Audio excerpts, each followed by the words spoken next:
In the 60s and 70s, I was a Ganja wala, charas wala. My friend Peter Kelly, I was working for him basically. He asked me to do a job for him, which was to pick up this one dog coming from Kathmandu. The first thing that customs does is bring a drug dog out to smell the box. But when they brought the drug dog out, they were only interested in attacking one another. So the customs passing was very fast. And I had the best hash in town, the Nepalese hash. I actually bought my Interpol file from the immigration for $1,500, and I had a big party. We burned it right there, Kathmandu style, baby. The Vietnam War was raging. People were running away from Vietnam and were hiding out in Kathmandu. That's what Kathmandu was, man, was the freest place in the world. Everybody wants that love back. The way to get that love back is for Nepal to open up medically. American police and American groups come here. They train Nepali police how to kick your door down, put you in jail for ganja. In Shiva's country. Can you imagine that? Data answer, more than 70% of our viewers le channel subscribe ne garnu bhako chaina. So make sure you subscribe to the channel and hit that bell notification so that future videos tapaibata miss nahoस्. Alright, Joe, welcome to the podcast. Very happy to be back in Nepal. So how long have you been away from Nepal? 40 years. 40 years. Yeah. So what was the reason that you came here for the first time? Let's hear the story, because like you're involved in a lot of marijuana related industries now. Yes. And you were here back when it was legal. So you probably know the scene around here, the history of yes. marijuana, and then what they say, the hippie trail and stuff. The hippie like that, trail, right? yes. So tell me, what brought you to Nepal for the first time? The hash. The hash. What made Nepal's hash so different? Because in those days, it was all hand rubbed. They would rub the plants, and you'd have the pure essence of the plants, and they would rub plants that were still live. Okay. So they would rub them, and then come back another day when they make more medicine, they would rub them again. So in the 60s and 70s, I was a Ganja wala, charas wala. I had a rock group, my friend Peter Kelly, and you know, I was working for him basically. He had all the connections, and he would give me the product, and then I would sell it for him. Okay, and so he asked me to do a job for him, which was to pick up this one dog coming from Kathmandu, a Tibetan Mastiff. So in 1968, 69, I got my first one. And so I had to go to the airport to pick the dog up. So I hired two guys to go to the airport to pick the dog up. And, you know, the first thing that customs does is bring a drug dog out to smell the box. But when they brought the drug dog out and the Mastiff was there, they were only interested in attacking one another. And, you know, they were too busy to smell anything. They just wanted to go at each other. Tibetan Mastiffs are very aggressive. And those Dobermans that they use, or German Shepherds that they use for drug detection, are also very aggressive. So with the customs passing was very fast. They gave us the box. We loaded it in our station wagon. We drove it to New York. We took it apart. And I remember the first time that we took one of those apart, everybody was putting hash in their pockets. We had to check her, but put that hash back. You know? Come on. So, and then I would sell the hash and then bring back the money to my friend. And I got a good price. I was making good money. And I had the best hash in town, the Nepalese hash. And so I did two. The second one came, and it was the same scenario. They brought the drug dog out. The dog got into like a thing with the other dog, and they just wanted to separate them, and they couldn't control their dog. Forget about them smelling anything. The dog was nuts. So the second time it went good.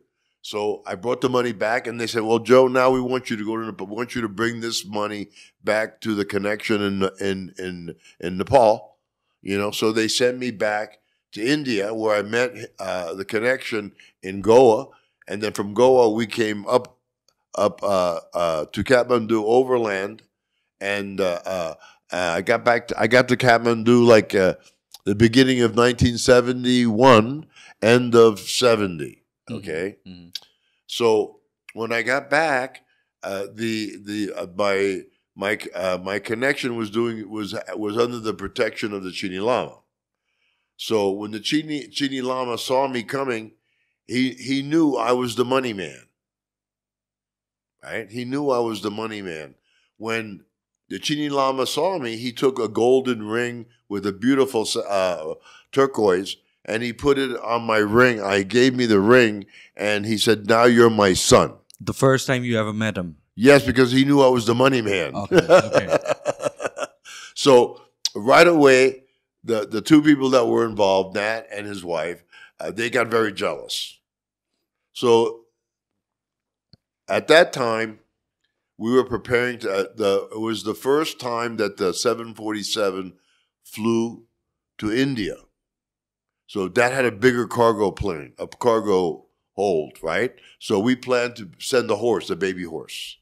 It wasn't a baby horse, a Tibetan pony. So the Chini Lama, he scoured the Himalayas to find the most smallest Tibetan pony that we could get on the plane.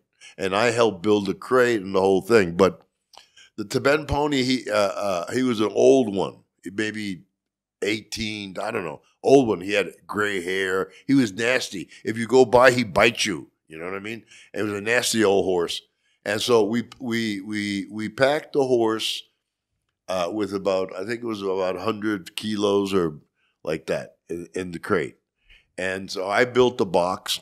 And from there, we took the horse overland to Santa Cruz Airport in Bombay. And Santa Cruz Airport, we kept them at the racetrack, at Santa Cruz racetrack in Bombay. And we had all these really rich Arabs, you know, saying, "You're going to send that to America?" You know, they were laughing at us. I said, "Oh, no, this is a relation all the way to the first horse, Petruski's horse, and he's very valuable," and all this. We're bullshitting, right? So anyhow, the 747 came in. We loaded the horse crate on the plane, and we sent it to New York. In New York, the horse was quarantined. So we were all afraid, oh, man, we're going to lose that load, right? Because now the horse is in quarantine. So we're worried first day, we're worried. Second day, the quarantine place called us, said, "Listen, your horse is probably going to die in quarantine. So what do you want us to do with this big box?" I said, "Okay, we'll be there to pick it up right away." We went down there, we picked up the crate, put it in the truck, and took the crate home and opened it up. That was a big shipment. That shipment was like 150 kilos. So by then, was it illegal in the States? It's always been illegal. It's always been illegal. It was illegal until when they made the 1940. They made it illegal. They made Mother Nature illegal, and they're selling you chemical concocted copies today. So that was a big shipment. So the guy who was the boss there, you know, he sent me a letter. "We'll pay you your share, your money. You can come get it in Switzerland, or we'll give it to you in New York, but you have to leave Nepal." And I had brought my wife and 2 kids there, planning to stay in Nepal. So I ran to the Chini Lama. I said, "Father," I said, "you know, this is going on, and this guy," and he said, "Do you know that hashish is like 3,000 a kilo in New York?" With that, he was sitting in a full lotus. He floated up, landed on his legs, walked over to me and said, "Son, Nat never can come back to Nepal. Me and you 50-50. I said, "Okay, buddy, we're 50-50. So at that point, he couldn't come back to Nepal, and I took over the scene, right? So I started sending them to every major city in America. Why were the Americans getting animals from here? Because they were rare. Okay. You know, they were unusual, and they passed customs. You know, basically that. So my plan was to send dogs to every city, you know, Boston, Philadelphia, Cincinnati, San Francisco, wherever I had connections, I was sending dogs. So what happened is that I had one American guy who worked for me before. And so he worked for my friend Nat before. So he knew me, came to see me, and he decided to do this thing himself and make the money without me. So he made 2 crates with 2 Lhasa Apsos in each crate. He sent them to the airport, right? And he was passing them, and then he offered money to customs. And customs said, "Why are you offering me money? You're sending dogs." He said, "Well, sir, there's 6 kilos of hashish in those crates." He said, "You mean Pietri's been sending those dogs for 3 years? He never paid us a dime." They had no idea. Okay. They had no idea. So he blew my cool. So I was sending 2 dogs. My dog, my collie, my black collie, and I was sending one crazy mastiff. He was nasty. They used to keep him on a chain, and he bites you, he attack, And I'll tell you a funny story about that dog, but we'll tell this story first. So I was running out of dogs. So I had to send him, I mean, those days, if you had a dog, I sent somebody to get him, what I mean? I needed dogs, I think I even got the Japanese ambassador's dog. He had some Lhasa Apsos. I sent those, So anyway, the airport, I sent 2 boxes, one going to Philadelphia and one going to Boston, right? And in those days, those crates we were sending like 10 kilos on top and 10 kilos on the bottom, like 20 kilos, right? And so those 2 crates went to customs. Customs stop them, Chidi Lama sent me a letter saying, "Son, go to your restaurant, stay out of your house until I tell you everything is cool." So I went to my restaurant, PV's restaurant, in pure vegetarian restaurant in Asanto, and next to Freak Street, and I waited to see what would happen. So then they called me, and I had to pay 50,000 rupees, which is $5,000, and they sent me the boxes back, and I went home, right? But then I never could send boxes again because customs knew my game. Right. It was because of this new guy. Yeah, this old guy who was working for my old friend. Okay. So I had an idea. I said, "Well, why do I need to pay the Nepali customs?" I said, "Well, we just send it from India." And I had connections with the military. And they said, "Oh, we just deliver it to you in Bombay." I said, "Okay." And I had a team, my friend Prabhaka and my other Nepali friend. He was an Indian guy. He was my Indian translator and my Nepali translator, Pietri. And I sent them along and to take care of the dogs before they were shipped, right? The one dog was a crazy dog. So anyway, I'm going to get to that. I told the Army guys, I said, I went with the Army guys. I said, when you get to customs, tell me, because I have to have my passport stamped because I'm leaving Nepal. And how can I get back into Nepal? I have a Nepali visa, but I need to get an Indian visa when I go there. And he says, "Don't worry, we'll tell you." Well, they're going to the jungle. There's a treaty between Indian government and the Nepali government. They can send things back and forth, military, and they're not subject to customs. So I fell asleep in the Jeep.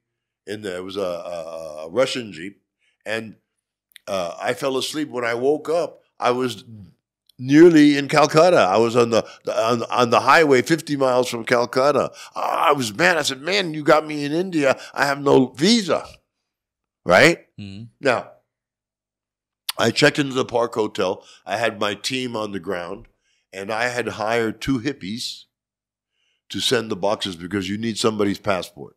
So I paid each hippie like $200 to send the dogs, right? Each dog $200, the other one $200. And so I told Prabhaka, I said, "Prabhaka, this dog is crazy. He's going to cause us problems." So we made a meatball. Inside the meatball, we put some mandrakes inside.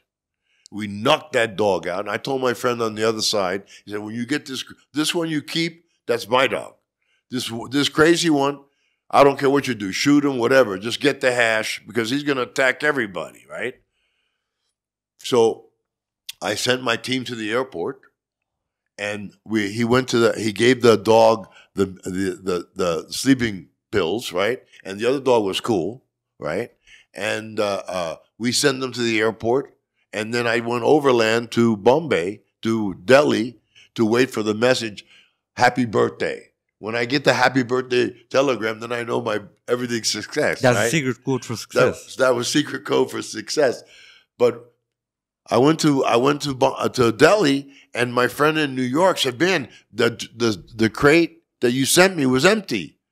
I said, "What do you mean empty?" I said, "I packed that myself." He said, "This is empty. You ripped me off." I said, "I didn't rip you off. Something happened here." So then I had to go back to Nepal. When I went back to Nepal, I had no visa to leave India. So I had a friend of mine from the he's from he at that time he owned the Samjahana Hotel in Birgunj, and he was my family friend. And so I sent him a message that he has to sneak me into Nepal because once I'm in Nepal, I have visa, right? So he came to the Indian side, he found me, and he walked me into Nepal, where then I was cool, right? So then I went back to Kathmandu, and my other friend from California, he arrived from London the day after. He showed me the article in the newspaper, hashish running dogs. That one crazy dog, what happened was the dogs didn't make the flight the first day. They were sent the day after. By the time they were sent, the medication had worn out. So it became active. He ate through the cage, the crate, and was loose in the cargo hold of BOAC. So BOAC could not take the luggage out. They had to call the RSPCA, come and tranquilize that dog, right? And when they tranquilized the dog, right, they put him in another crate, right? Okay. With the crate that I built, they burnt. When they burnt it, they smelt it. And that was it. I cried like a baby because it was like a Mickey Mouse. Because when we sent the dog, we would we'd call a custom broker to pick it up, deliver it to a vet. Then we watch the vet. The vet keeps the dog under observation for 2 weeks. We watching everything. When we see no police come, then we go and get it, right? So it was foolproof. So I'm like really sad because we were making, that was like once a month, 20,000. I was making a lot of money in Nepal. And so I'll tell you a funny story about that crazy dog. I was up in Melemchi, and a helicopter flew up to Melemchi to study the white-faced monkey. They have a monkey with a white face there. And that's where that dog was. And everybody said, "Oh, don't go near that dog. He's a crazy dog." Because they would leave that dog there to chase all the leopards or whatever crazy animals are up there. They would protect the cattle, the sheep, whatever they had up there. So this helicopter came, and it was the head of the zoological department of the University of Michigan and Life magazine photographer. So they're going to take pictures of the white-faced monkey. So they came out and they said, "Well, we're going to go into the forest." I asked them what they were going to do. I said, they introduced themselves, and so did I. And I said, "Well, what are you doing here?" So we have Life magazine. We're going to take pictures of the white-faced monkey, as they move through the forest, because the white-faced monkey, when they wake up, they sleep one place, wake up, they go one place for breakfast, then they take a little rest, then they go to another place for dinner, and then they go to another place. Through the forest, you can watch them moving. So I said to the Life magazine photographer and the professor from the University of Michigan, I said, "Oh, don't go there because that's a crazy dog place. If you go there, you're going to have a problem with that dog." I'm the professor from the University of Michigan, And so he tried to be proudy. So he went to the jungle to study those, and then we hear ah. That dog was after them. So that dog always gave me a problem. He's the same dog that got arrested in hashish running dog. And then when we sent the first one, they smelt it. The next one came to Boston the next day with my dog Kali. Never saw him again.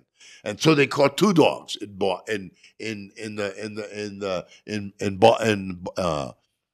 London, and so the newspaper said, we don't know who these people are, but they've been sending these dogs for years, right? So I was a little bit saddened, but we didn't send the dog from Nepal, so there was no really way for them to trace where that dog came from. So maybe somebody sent from India. So then we had to formulate a new plan. So when we formulated a new plan, the new plan was to do zoological exchanges. You give me 2 brown Himalayan bears, I send you 2 North American brown bears. I've always been an advocate of being the best version of yourself, and for that, your physical health as well as your mental health go hand in hand. And after talking to several psychologists, I'm convinced that a lot of people can use therapy. Thanks to BetterHelp for sponsoring this episode. Getting into therapy should no longer be a taboo, and BetterHelp can be the best option for people who have a hard time or are uncomfortable with face-to-face interactions. You can talk to your therapist over a phone call, text message, or even video chat. With the help of series of questionnaires, BetterHelp connects you with a therapist that is the right match for you. If you feel like it's not the right match, you can easily switch to a different therapist and choose from over 30,000 therapists that work with BetterHelp. Over 4 million people have already used BetterHelp, and if you think you can benefit from therapy, consider BetterHelp. Click the link in the description or go to www.betterhelp.com/Sushant. Clicking the link helps support this channel, and it also gets you a 10% off for your first month, so you can try BetterHelp and see if it works for you. www.betterhelp.com/SUSHANT. Let's start with the podcast. So the first time we sent 4 pandas. So this was done on the governmental level. The what? The that was government level. Right. That was total government level. The Ohio Zoological Society, they were so anxious to get those pandas. The first pandas to leave from Nepal to America was the ones I sent. Okay? And were they in on the hashish thing? No, they had no clue. They had no clue. Okay, they had no clue. All right. So then, they bought 2 chimpanzees from the Ringling Brothers and Barnum and Bailey Circus. And we sent them to Nepal. They were like human beings, right? And the Nepalese called them kancha e kanchi. Every day in the Himalayan news, they would have a comment about these crazy monkeys who did all these things. What happened is the monkeys smoked cigarettes. When they came to Nepal, they had no more cigarettes. So they would beg for cigarettes from the Nepalese. And the Nepalese would give them a cigarette. They were so happy they would do all their tricks. So it was like crazy trained monkeys from the Ringling Brothers and Barnum and Bailey Circus. So every time the Nepalese would come, they'd always bring the cigarettes for the monkeys, right? And so after we successed the monkeys, with the monkeys and the pandas, our next plan was to send 2 bears. Me, I had a lot of hash, but it was old hash, so I wanted to make some fresh hash. So I wanted to wait for the season, right? And it was after the season, so I wanted to get fresh hash in October time, September, October, and make some fresh hash because it gets a better price. So I waited. I shouldn't have waited. I should have sent them then with whatever I had. But I waited. So we waited. We got the good hash coming from the mountains, and we packed the crates. We sent the 2 bears came from America, North American black bears. We put in the zoo, and then we go to send the 2 the 2 Himalayan bears. And I had people in the front, so I never showed my face. The zookeeper, the zoo director knew me. He was in on it, but nobody else was in on it. So we're getting ready to send the bears, and I get a message from Nat with a hippie sent me. He said, "Oh, don't send those bears because Nat was arrested sending a sloth bear from Madras. They have a sloth bear there." And so I called up my friend in New York. I said, "Hey, Panama, man, you know, Nat got busted in India with the sloth bear, man. I think I'm going to cancel these bears." You know, he said, "No, don't cancel. Send those bears, dude." I said, "Well, then you have to be responsible if anything goes bad, because I'm telling you right now, we have a problem." He says, "You have no problem. Just send it." So I sent them. When I sent them, they first came to New York, and from New York they were going to an animal farm in Northern California. So when I sent the bears, they went through New York. They drilled them. When they drilled the bottom of the crates, they found the hashish. So then from New York to California, they followed those bears, seeing who's doing this, right? So Panama, he said, well, when the bears were delivered to the animal farm, and we started watching from outside, right? Then the police came. The police were watching that place, but they had one car. So Panama says, well, there's only one car. We send two trucks. One goes this way, one goes that way, right? And that's what we did. The last instructions that we gave them, because in those days, everybody had like CB radios where they could talk, you know what I mean? And last instruction we gave is, don't get on your CB radio. Stay off the radio, right? So the first one came in with success. The second one, when he because the cops were following him, the cops lost him because Northern California has so many crazy roads. The cops lost him. When he got on the CB radio, they nailed him. Excuse me. They nailed him, right? And so they arrested him with the bear and the hash. But one bear and with the hash made it. We got it out. It's a funny thing, because when we had a pulley system that because they're bears, man, you don't want to get eaten by a bear, so we had a pulley system that we could open up the front of the crate and let him out. So we let him out in the forest in Northern California. Imagine if both bears would have made it, maybe all of Northern California would be populated by Himalayan bears, So about 3 weeks later, a hunter was in the forest, and he was doing bow season, where you hunt with the bow and arrow. He killed a bear.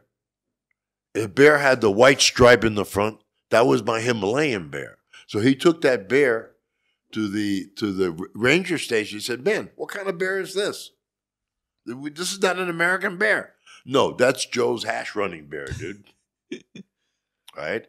So basically, nobody knew my face. But the guy who did the deal, who was the front man, was a bigger guy with red hair. So when the bears went down in San Francisco, they sent the FBI to Nepal, and they arrested me. I went to Honeymondoka, not a good place. And when was this? 72. Okay. And so actually, they brought the zoo, the director of the zoo, to question me in the jail, and he said, "This is not the man. The man that sent those bears is a big guy with red hair." So they had to release me, right? But the FBI came, and they knew what was going on, so they knew my name. And in those days, I was on an Irish passport, so I was Irish. They're looking for an American. I'm not an American. I'm Irish. So the FBI came, and I'm sitting in the Inspector General of Police's office. They bring me in, and they say, "You're Joe Pietri, Chada's dealer, and now we're going to send you to San Francisco. When we get you to San Francisco, we're going to give you 20 years, right?"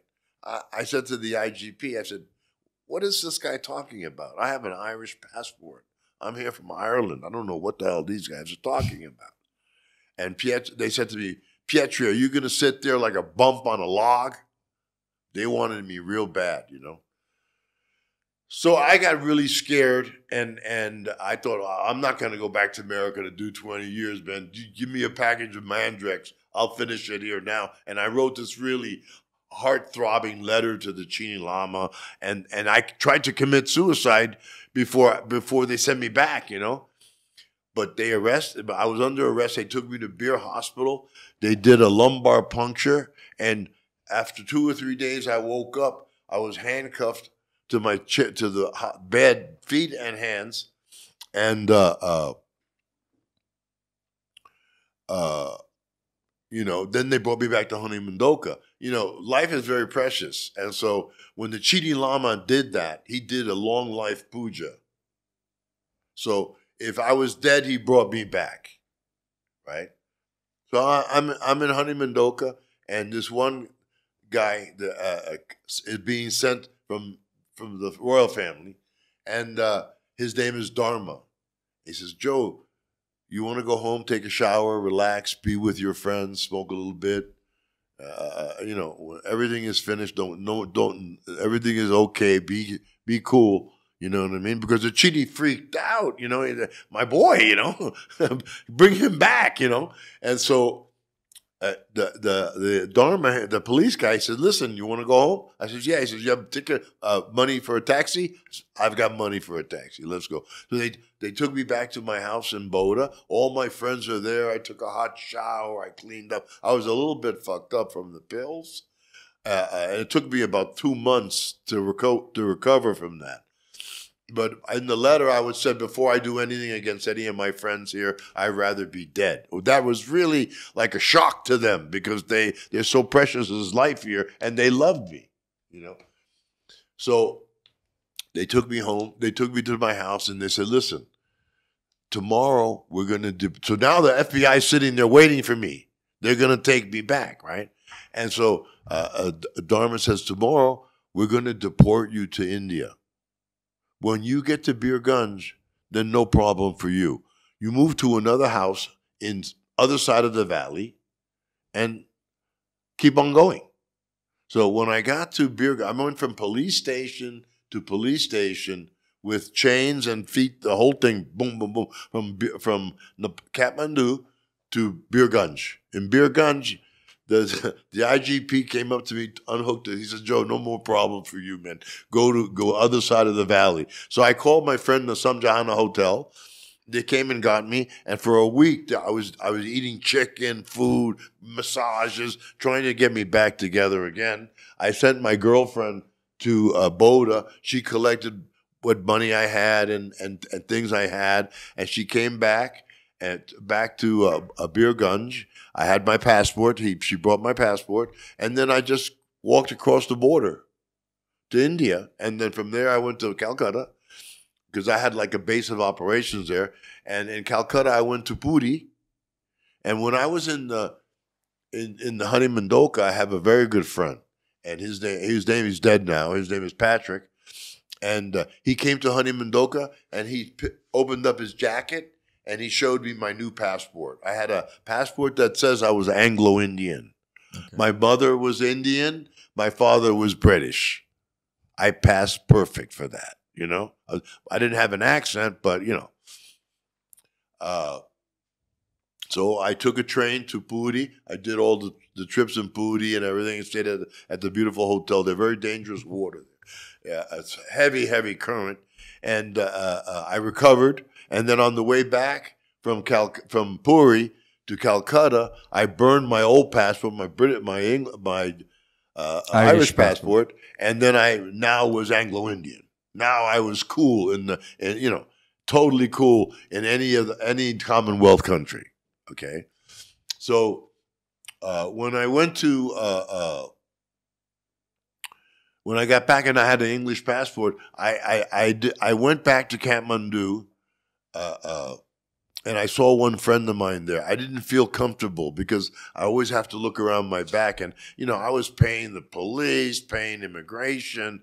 I actually bought my Interpol file from the immigration for $1,500, and I had a big party and I barbecue. We burned it right there, Kathmandu style, baby.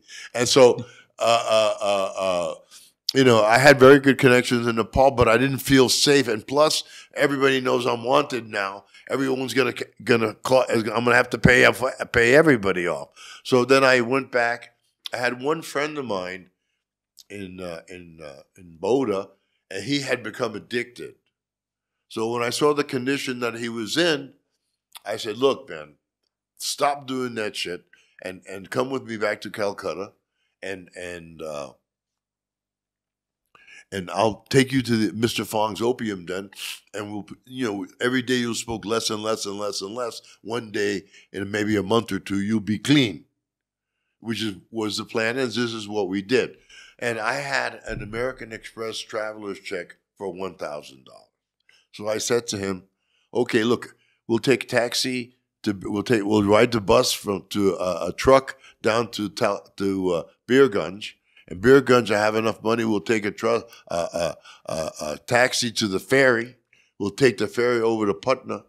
In Patna, I'll go to the State Bank of India and I'll cash my American Express traveler's check, a cashier's check for $1,000, good as gold, right?" So it was a whole other thing, because when we got to Patna, my friend was shaking, and sweating and stuff. And I couldn't find them in the boat, giving the horn, it's going to go. And I was freaking out, going to, where is this guy? Where is this guy? I found them in front of a drugstore, shooting up. And I said, "Throw that stupid stuff into the Ganga. You're never going to do that again. You come with me. We're going to Calcutta." So I took him to Calcutta. But first we had to go to Patna. But I had a $1,000 cashier's check. So I figured once I get to Calcutta, to Patna, I have $1,000. We'll go first class air conditioned to Calcutta, And so we went to the State Bank of India, and I took the check there. Oh, Saab. Oh, $1,000 American Express card check, good as gold, but it's going to take 30 days for us to clear this check. I said, 30 days. 30 days. I'm going to be sleeping on the steps of the bank. He says, "Don't worry, Saab. Every day I'll bring you tea." So it's funny now, but it wasn't funny then. So then we had to go lowest class. You still had some money back then? I had enough money to get us to Calcutta. Okay. I had to cash that check, right? So yeah, I had money, but I had to come to Calcutta to the bank, and so I had enough money to get to Calcutta, lowest class in those days, and with the bicycles hanging out and everything. I'm a chicken, And we get to Calcutta, and I find a taxi driver, and I said, "Listen, I have this much money. I need to get to the Linton Hotel. It's on Linton Street. I'll give you this money, but when we get there, I don't have any money, So because I have to go to the bank, I had to go to the bank to get the check because they have American Express there. I said, so I give you this much, but you take me to Linton Street, okay?" And he said, "Okay, we do it like that." When I got to Linton Street, he wanted more money. He thought maybe he has to have more money. No, I didn't have any more money. So he's like threatening. So he was a Sardaji. He had a beard, So I grab him by the beard and I slam him on in the steering wheel. I said, "We made an agreement, and that's all the money you get." So he jumps out of the taxi with a tire iron to kill me, But by then, all the hotel boys came and protected me from the Linton Hotel, right? So then it was cool. Then I went to American Express and I got my money. You know what I mean? But from there, I went to Bombay, and then I started doing business from Bombay, and I started going to Africa. I tell people I got my bachelor's in Kathmandu, and I got my master's in Bombay, and I got my PhD on the border of Afghanistan and Pakistan. Did you ever come back to Nepal after that? I came back one or two times. I went one time to bring my friend, but it was I was paranoid. I was paranoid, and I didn't feel comfortable anymore because I didn't have the Chini Lama covering me. I had to live in another part of town. When I moved to another part of town, I opened up another can of worms because now I had new police who I didn't know that now I probably would have to pay. So I didn't feel comfortable. So then I started my adventure. I went to India. I started a suitcase factory making suitcases, and I was sending suitcases to Australia.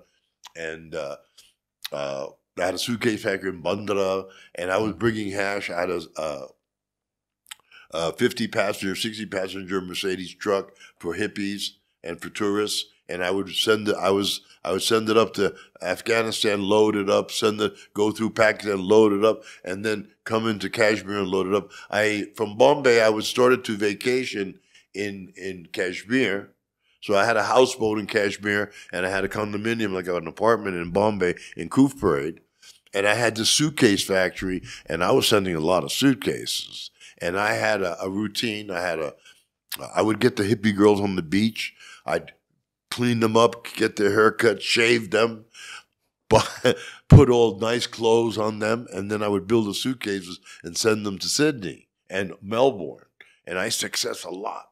And I would tell the girls, when you go there, and I was paying everybody, girls, $5,000 a run, which was a lot of money in those days, more than anybody else. I said, look, I'm paying you more than anybody else. So when you come here and you have that much money, you have a good time, you start buying, spending, whatever, and you need to do again, come back to me. The next one we'll do 50-50. Right? So every time I sent suitcases, I would go to the airport and watch my runner get on the plane. One time I went to the airport, there's five runners on that plane. Only one of them were mine.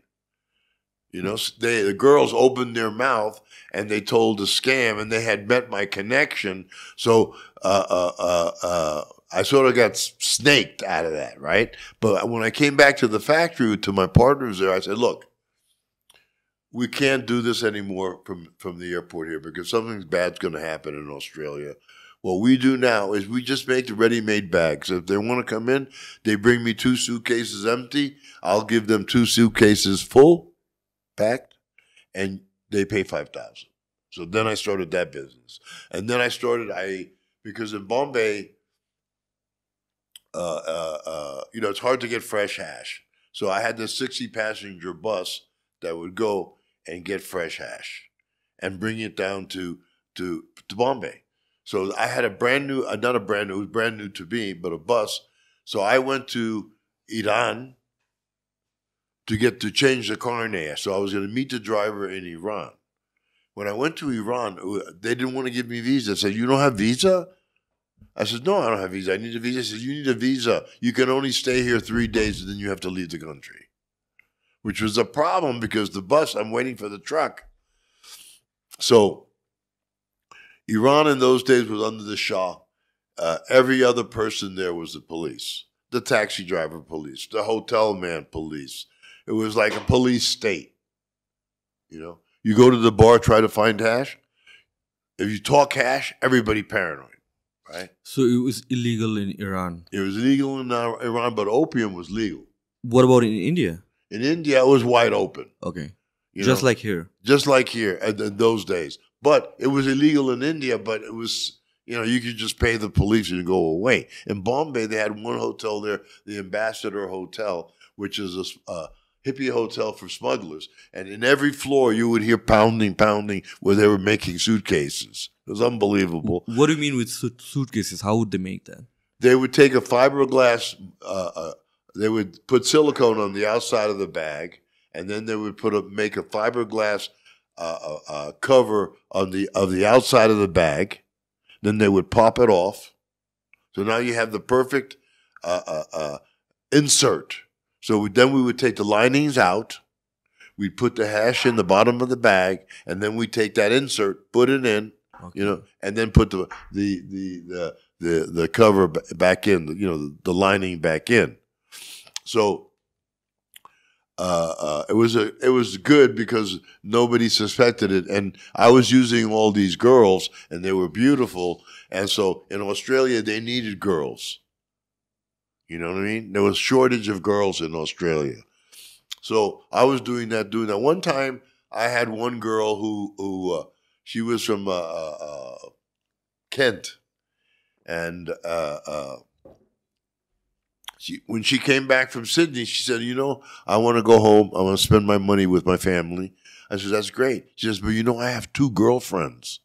And what we can do is I can come with my 2 girlfriends and we can do this again. So I found these bags that were Delcies, that were for models, that were big, that you could roll, and inside they could have their clothing, their suits and everything. And so I got 6 of those. Each girl took 2, and I had much more hash in those bags. So the trick is that they would go to London. They would buy tickets in London, from London to Sydney. So the flight from London goes to Bombay. In Bombay, they go out and they go to a hotel. Next day, they go to Sydney. So I'm in the hotel with the other bags ready. They come in. We exchange bags. Next day they go. There's no way that they can have those bags, that quickly, So they weren't even in the country 24 hours. So that worked beautifully. But what happened is I used so many people, they couldn't keep their mouths shut. So I had to stop doing that and just make ready-made bags. When we started to make ready-made bags, we had started going to Afghanistan and Pakistan. When I sent a truck to change the carnet in Iran, I didn't meet my friend.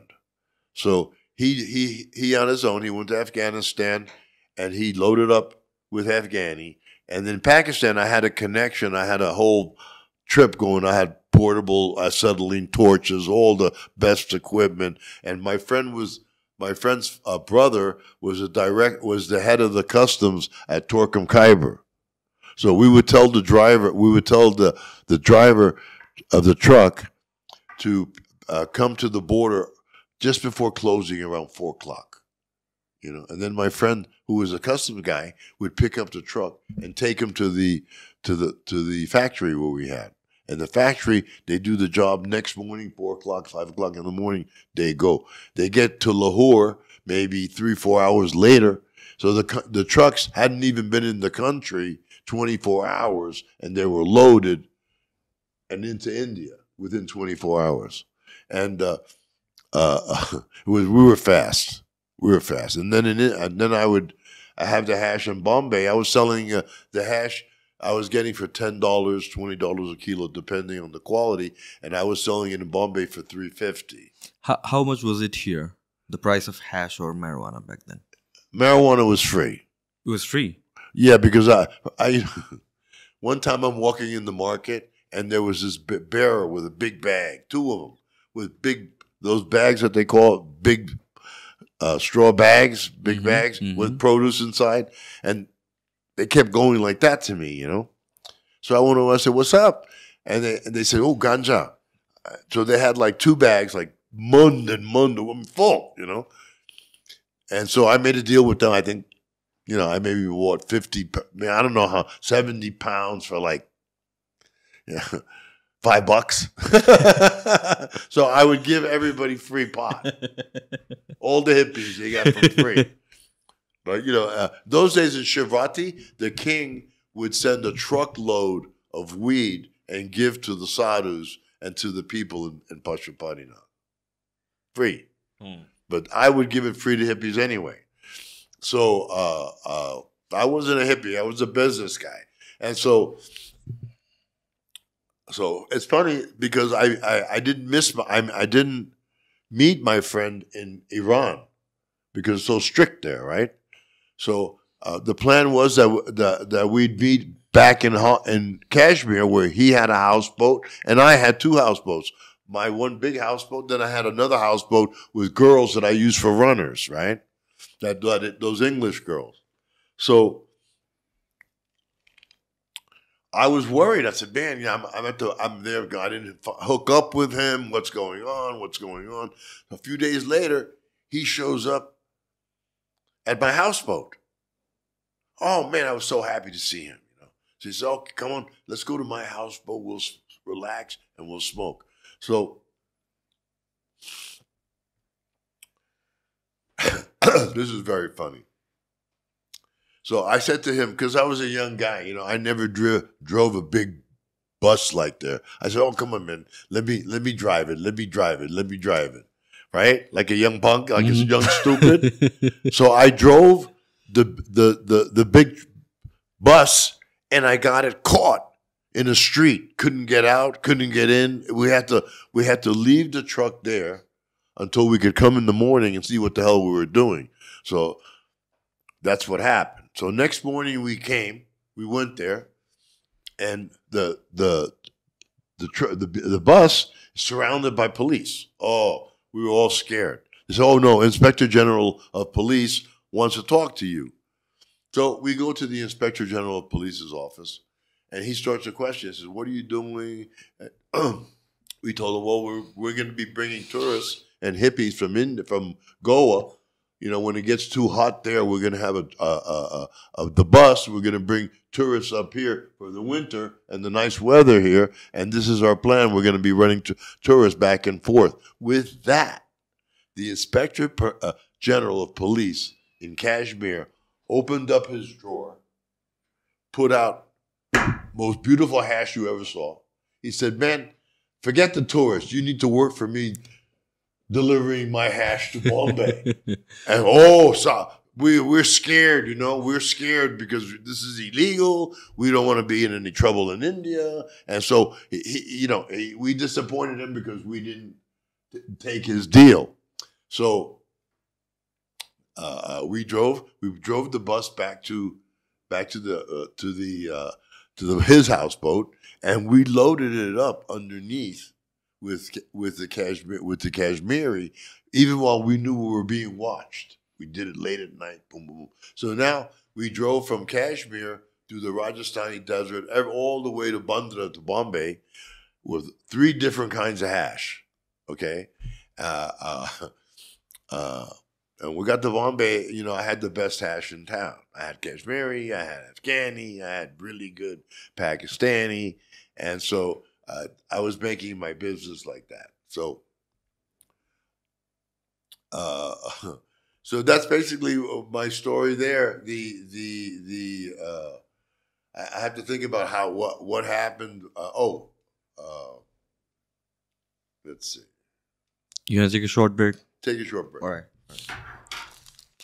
So where were we? Okay, we were bringing the. Can you come a little bit forward? Yeah, we were bringing a hash from the border of Pakistan and Afghanistan and selling it in India and making good money. And then after the season in Kashmir, we went. I had an apartment in Kufre, beautiful apartment, and then I was making suitcases for people.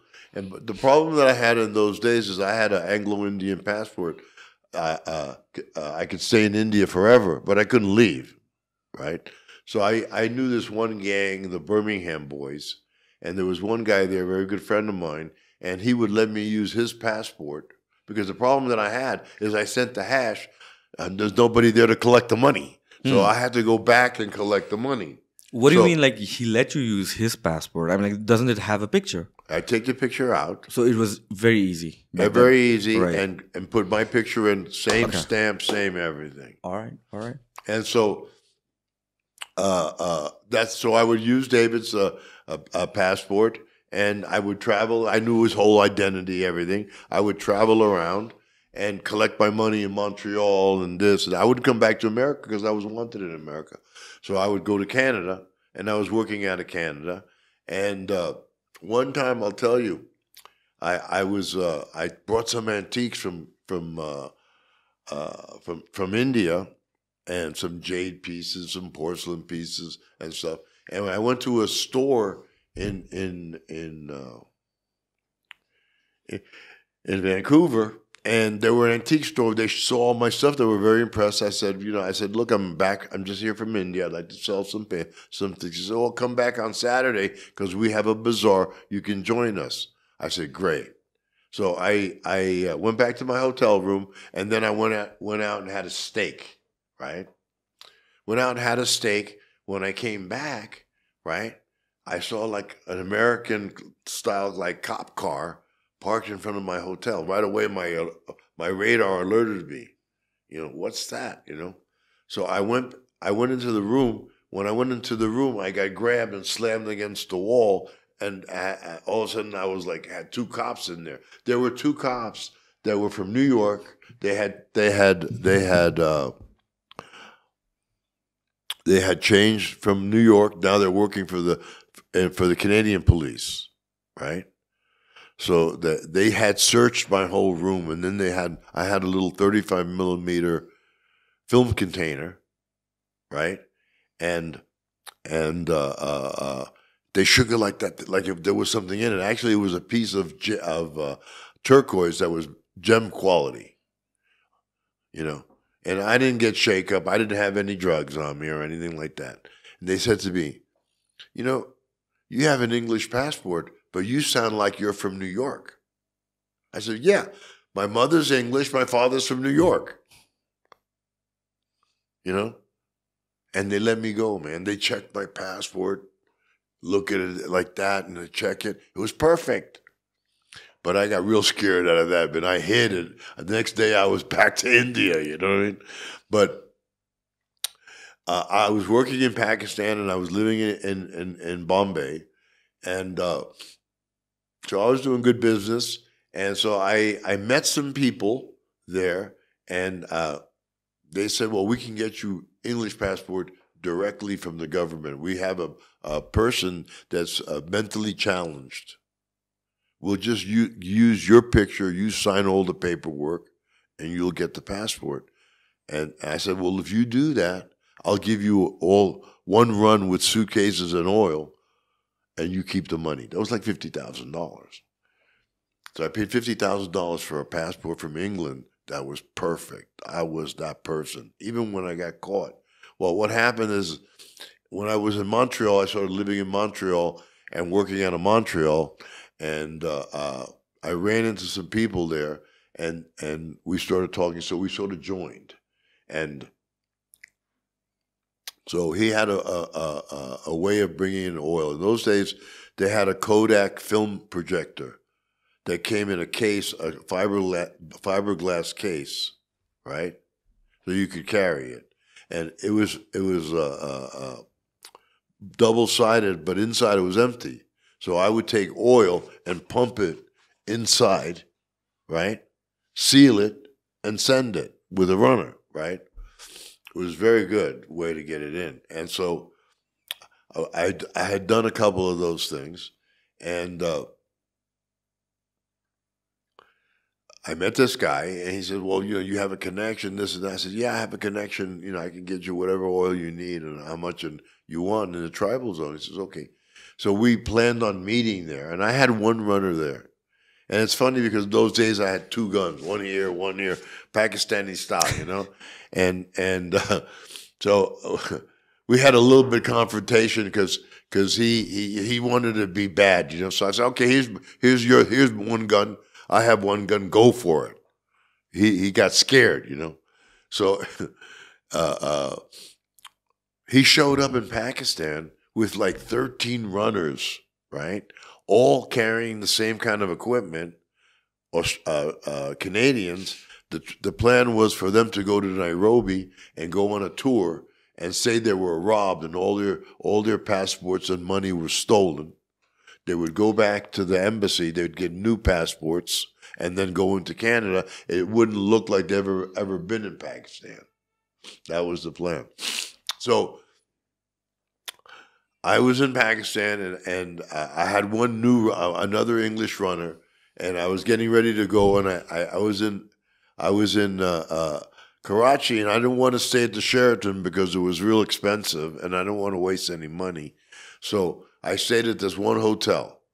So I had, unbeknownst to me, right, This guy was there with 13 runners. When they arrested him, they also got me there because they checked all the rooms, and I had the same kind of equipment that they had. So I was arrested, and I got sent to the Karachi prison, central prison. So we're all being questioned. The British came, they questioned me. They checked my passport. It was me. It was 100% pure, legit. So I thought they were going to let me go, and I told my runner, I said, listen, you're only going to get a fine here. I'll pay the fine. I'll still pay you some money. Just say that I picked you up on the road. So that was the plan. But the one guy, the good vibes, he said, because he was the one who was in charge of all those runners. They brought him in to question him.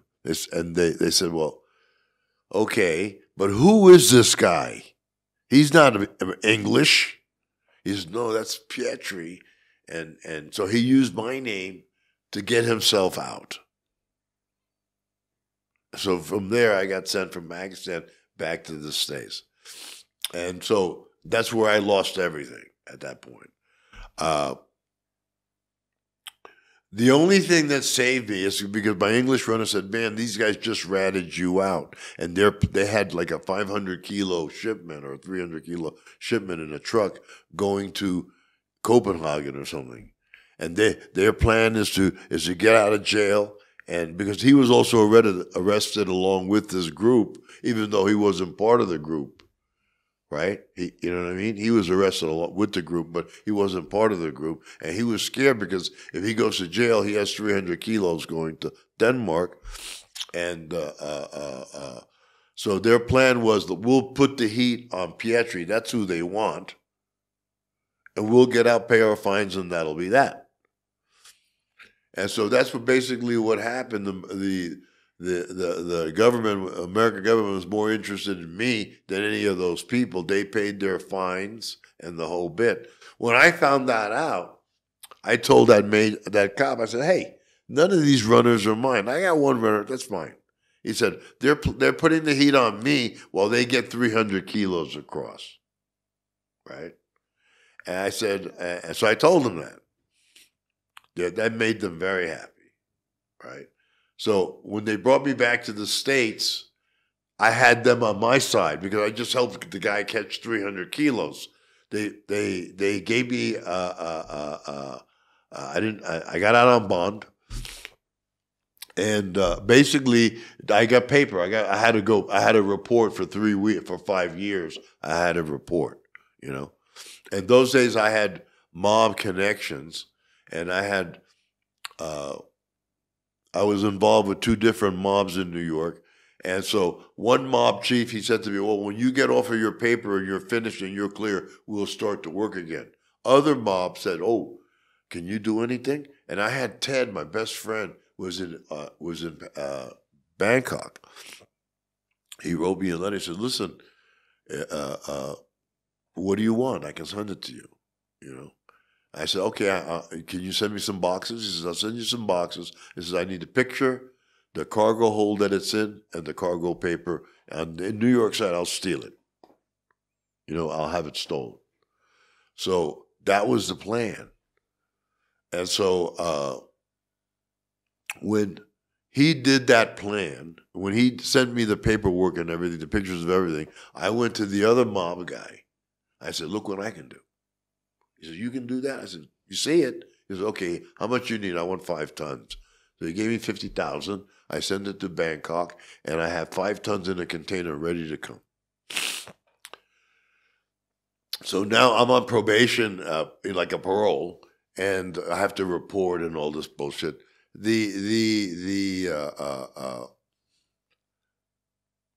My buddy, he's dead now.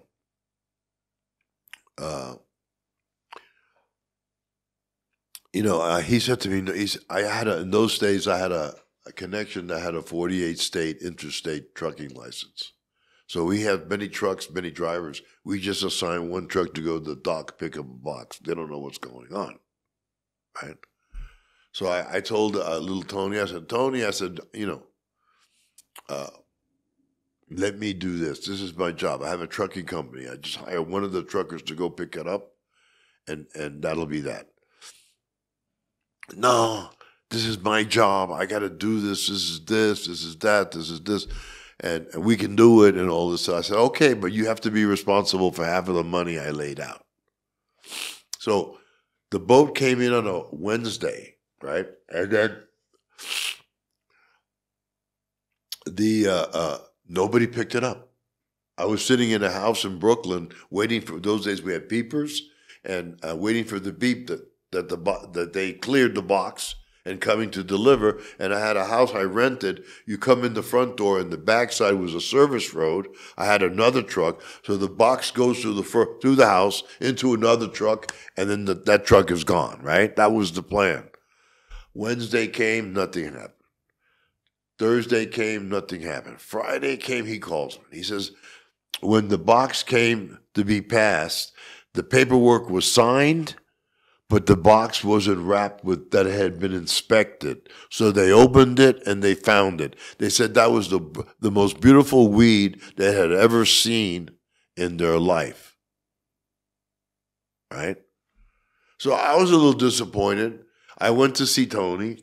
And I said, Tony, you fucking owe me money. You should have listened to me. He said, don't worry. Come back tomorrow, and I'll give you half your money. I came back tomorrow. He was gone.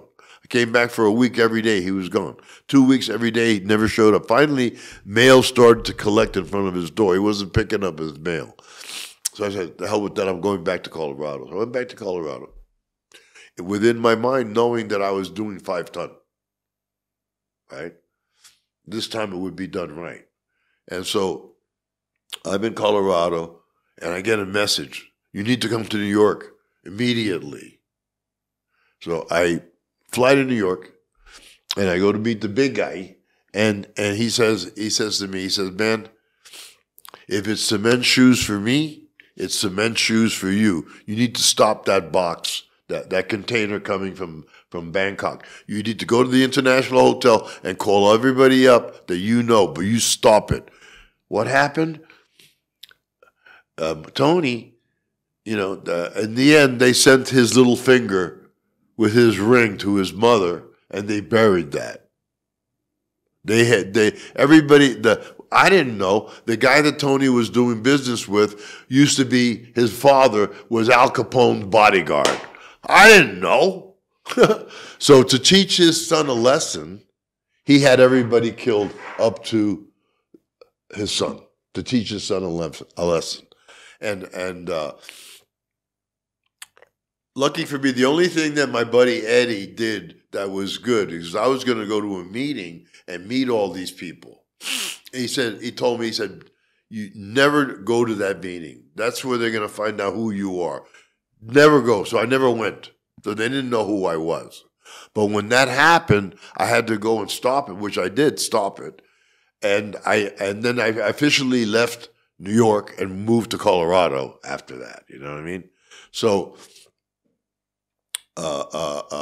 basically, that was really the end of my career because I really couldn't do anything anymore, until I got off the paper, and then I could start working for the big guy selling weed. And I started moving tons of weed across the country, all different kinds. I had all the connections.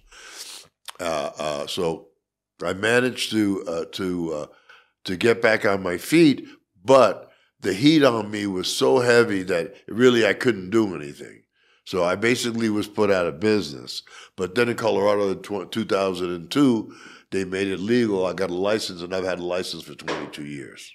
You know what I mean? And basically, that was my career in those days. It got to be a little bit dangerous. But I was controlling traffic coming in Colorado, east to west, north to south. I was making big money those days. But of course, when I moved from New York to Colorado, the probation officer didn't want to let me go. And he had come to my girlfriend's house, my apartment, and started to question my girlfriend, and he was a little drunk. So I went to the head of the probation head. And I said, well, this guy, I want to move to Colorado. He doesn't want to let me go. This guy comes over to my house and is harassing my old lady. He said, and all this stuff. And I said it in front of the supervisor. And he jumped up and says, if I'm sitting behind there watching you at night, it's because I'm going to catch dealers like you. So he blew his cool. So the head guy said, Pietri, out the door. So I went and I was cool. I went back to Colorado. When I moved to Colorado, I made sure that the next probation officer was like 400 miles away. So if he had to come, he had to make an appointment. He had to come. And I lived in the big mountains, had cold mountains. It's not easy to get back and forth. So for 4.5 years, I never saw anybody. The last 6 months before I get off of the paper, the probation department calls me up and throws me in a halfway house for 6 months and makes me get a job. I've never had a job. I've only sold ganja my whole life. So I never had a job. I had to get a job. So I got a job working with a Time Life library selling music because I've always been in the music scene. So I got a job doing that. I'm doing very good. They made me. I did 6 months in the halfway house, and I had to get an apartment in the house and share it with another guy. And I would have to go to work every day, and I'd have to sign in, sign out, sign in, sign out. In those days, they never tested for marijuana. They only tested for hard drugs. So all the time I was in the halfway house, I'm smoking because they don't even check it, right? So I had a roommate there, and he was an alcoholic, and he was on antabuse or something, some crazy kind of drug that they give you alcoholics. And he was always talking suicide. He was always very depressing. We had to set up an apartment. We had to buy food. We had to cook food. We had to join the system, right? So one day I go there, and he says, man, I'm going to kill myself. I can't take it anymore. I lost my wife. I lost my job. I lost my business. Now all I have is that truck. And I can't take it anymore. So next day as I'm going to work, I said, dudes, and I'm signing out the guys there. I said, dude, the guy, my roommate, he's going to harm himself. He's reached the peak of no return. They said, Pietri, mind your own fucking business. He's been here for like 6 months, a year. He's been talking the same shit for 6 months, whatever. Just go to work. Mind your own business. Next day, he killed himself in the front of in his truck, right in front of the halfway house, right? So I called my lawyer, and I told him what happened. And that day I left, when I heard that he had killed himself, I told him, I said, I told you so. I called my lawyer, right? My lawyer cut those guys a new asshole because I could have sued everybody, right? When I came back that day from work, they said, Pietri, you sign in and sign out whenever you want. We're never going to give you any problems. You know what I mean? Just don't have your lawyer call me anymore.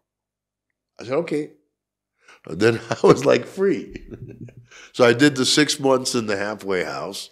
And the agent, the government guy, woman, who was a bitch from hell, that was following me, she wanted to put me in jail so bad, and I made it.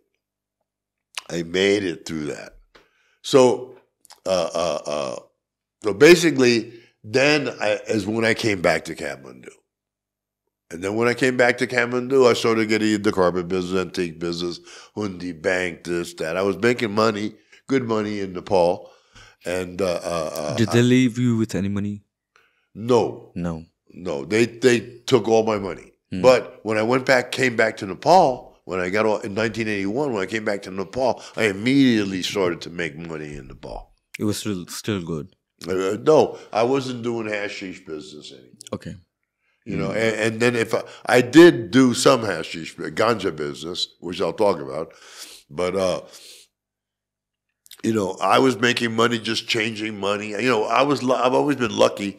I flew from Calcutta, from Bombay, from Bangkok to Calcutta, Kathmandu.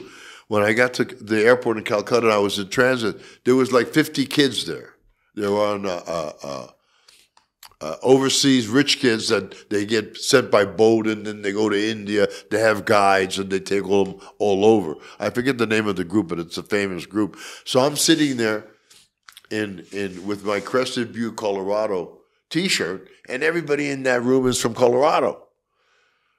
They came up to me, "Oh, you're from Kathmandu. What should we do?" Da, da, da, da, da, da, da. So I said, "Well, first of all, first thing you have to do is come with me." So I made everybody buy 2 bottles of scotch, 2 cartons of cigarettes, perfume, this and that. And so I had 60 people, 60 people carrying whiskey for me into Kathmandu. And I told them, I said, when you get to Kathmandu, I'll buy the whiskey from you. I'll give you rupees. If you need carpets, I'll sell you carpets. If you need tonka, I'll sell you tonka. If you need this, I'll sell you this. You change your money with me. Because I was getting $20 hundi. I was selling 15.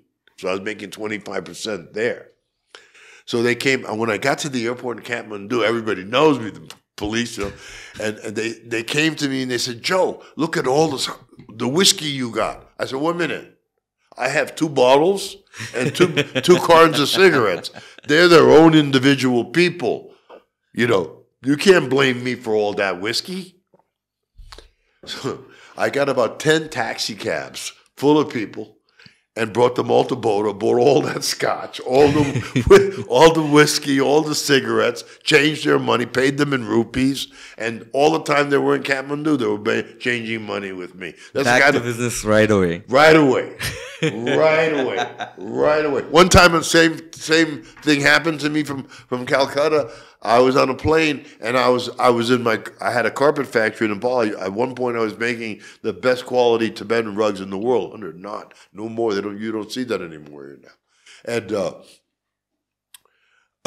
I was on the plane and I was showing people my carpets, and there's this guy from Oregon. And he says, "Man, you're in the carpet business?" He says, "Yeah." He says, "Well, I'm coming to Kathmandu. I need to buy 1,000 carpets."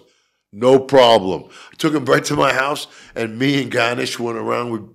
We picked 5,000, and from that 5,000 carpets, they took 1,000, and boom, just on the airplane. You know what I mean? That happened to me 4 or 5 times in first class, traveling back and forth. People would know that I knew Kathmandu, and they would come on to me and to do business. You basically became a tourist guide for them. Yeah, I became a tourist guide for them.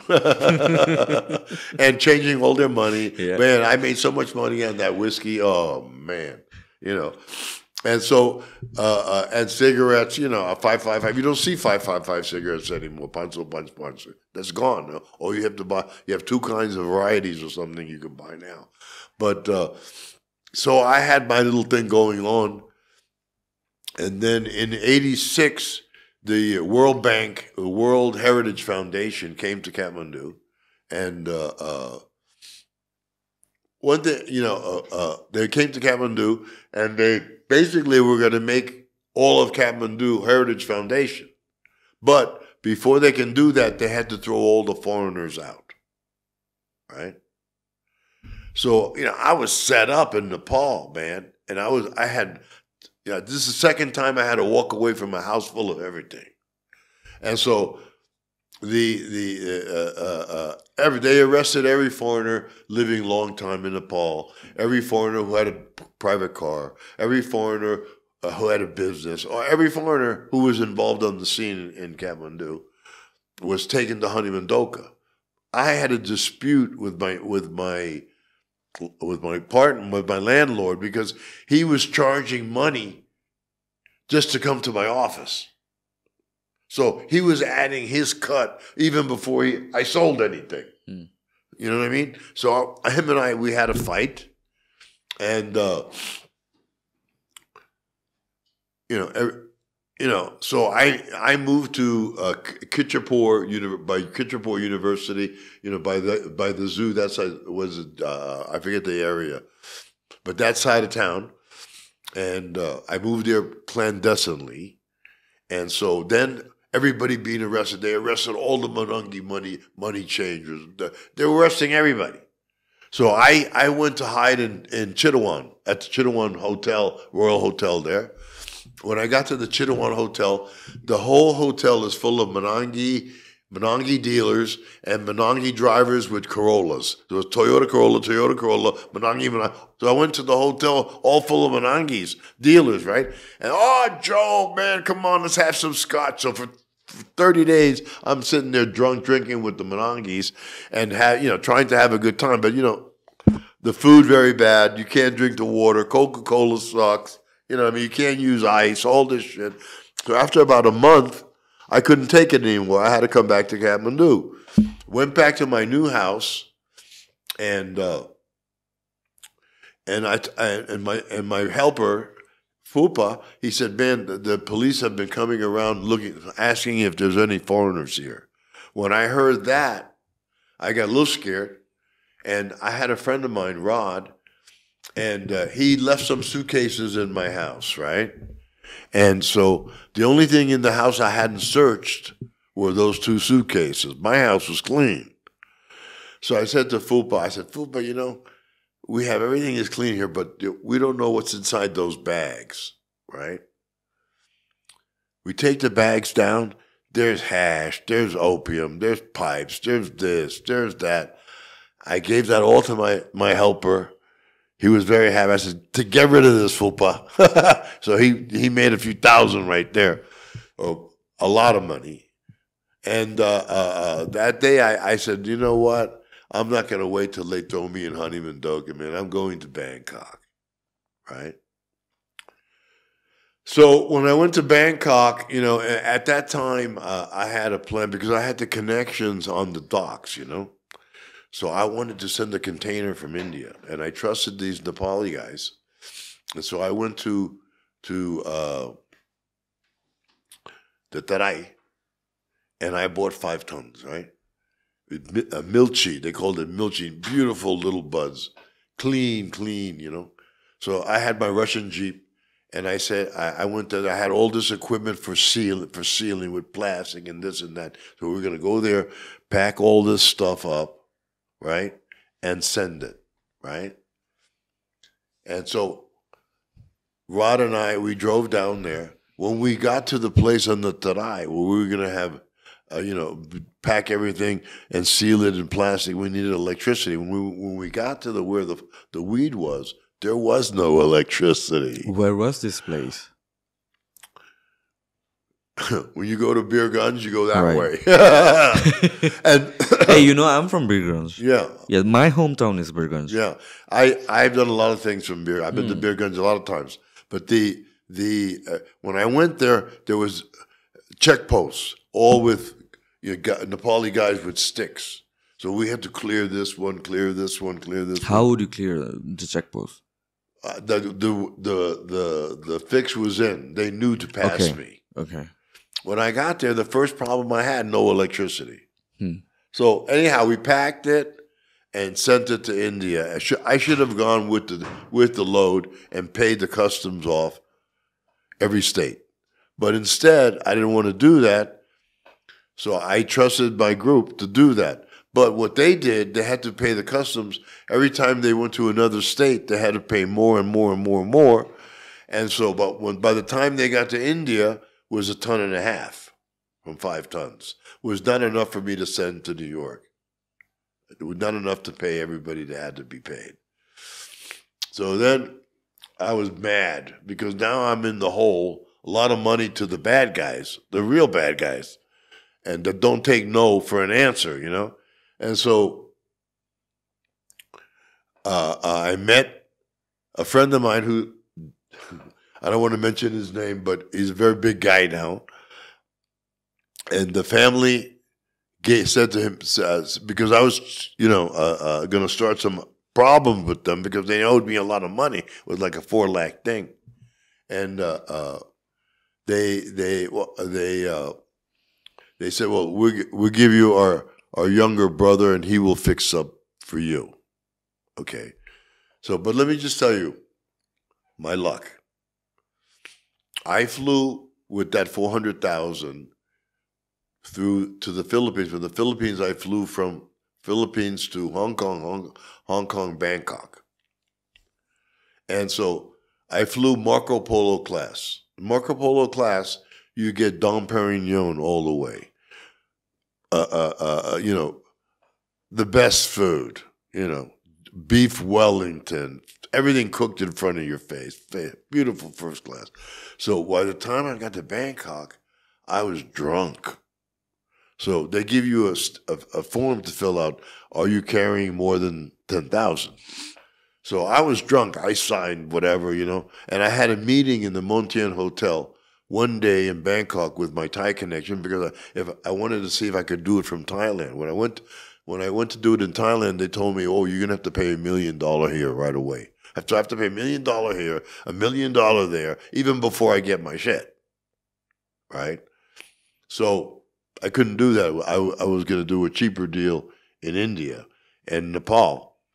And in Hong Kong, my Chinese friend said, man, forget that business. Buy platinum. If you buy $400,000 worth of platinum, by next year you'll have double your money. Give those guys their money, then you have $400,000 in your pocket. You know, but I'm working with those guys. I told them I was going to do this, and so I did it. So from Bangkok, I was having dinner at the Montien Hotel. And I tell my friend, I said, you know, I'm leaving with like a lot of money, and am I going to have any problem at the airport? He says, no problem. If you see anybody there at the desk, just don't ignore him and walk through. Right? So I went to the airport with my Halliburton suitcase, you know, 400 grand. The man is there at the desk. So I just ignore him and walk through. They stop me. They open that bag up. They see 400,000. He calls up the general of the airport, right, and says, find his declaration form, what he declared when he entered into the country. Now, remember, I was drunk. I mean, I'm Dom Perignon. You get very drunk. So I'm sitting there worried, what the hell did I write? What the hell did I write? What the hell did I write, right? And so when they found the declaration, it asked you, do you have more than $10,000? I said, yes. They gave me back my money. I went back to Nepal, man. You got lucky because you were drunk. I was drunk. I was total. But in those days, I had a kind of radar that I knew how to do things on a certain level that even though I'm drunk, I'm still doing the right thing. So when I went there, so just to be clear, if you declare how much money you have, you're allowed to take all that money? If I would have declared it, it would have been legal. Okay. But I would have had a lot of people knowing I had a lot of money in Bangkok. Right. So when I got to Nepal, I got one of my Nepali friends. I trusted them, and they really let me down. They made a lot. Whatever. It was a bad deal, but this other person took it up. So we started this company called the Banjo Safe Company. Ban for Banwari Lal and Joe for Joe. So it was Banjo Safe Company. So we made these safes, right? One that opens from this side, one that opens from that side, and one that opens in the middle. And we had this guy who we called the computer brain. And if you could tell him how many miles it takes from here to any city in India, he'd tell you right off his head. The guy was a fantastic mathematician. So he said, I'm going to pack this hash everywhere where they're not going to check. Right? So I trusted him. They made a beautiful job. But inside the safes, they have a fireproofing clay. You know, that was a problem in the end. But the safes were professionally done and the whole thing. I couldn't do a full container, but I could do the 3 safes, and it was a low container load. right? So I had to that load had to wait in Singapore until I had a full container going to Hawaii, because I wasn't doing on my connection side, I was doing it in Hawaii. So the safes come and they get flagged at customs, which means they go under a super inspection. So my friend from Miami and New York, he calls me up, he says, Joe, you paid us back, you're cool. But we're not going to pick those safes up because they came in flagged. So we just left that there. But you're cool with us because you made the effort to pay us back. So you're good. So I had them off my back, right? So 2 days later, the safe showed up on their own. They had passed customs. That guy, the computer brain, he was beautiful. He was beautiful. They delivered the safes. The safes we sent to California. California we sent to New York. Sent to New York. And then in New York we took them apart.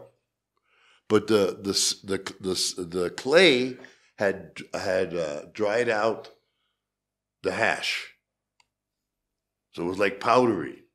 So we hired some hippies, we took some lard, we made temple bowls, and we sold it anyhow. I didn't make any money, but they got their money, and I was clear, which was all that I was worried about.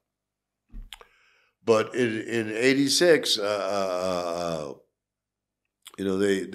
they busted the Inspector General of Police here with a big bunch of they found all his pipes with solid gold and all this, and painted gray and all this stuff. And everybody was arrested, everybody. And so I left, and then I never went back after that. I went back twice because when I was sending the safes, I had to get the paperwork and bring it back to the States, And so during those times, I would stay in a hotel and very privately.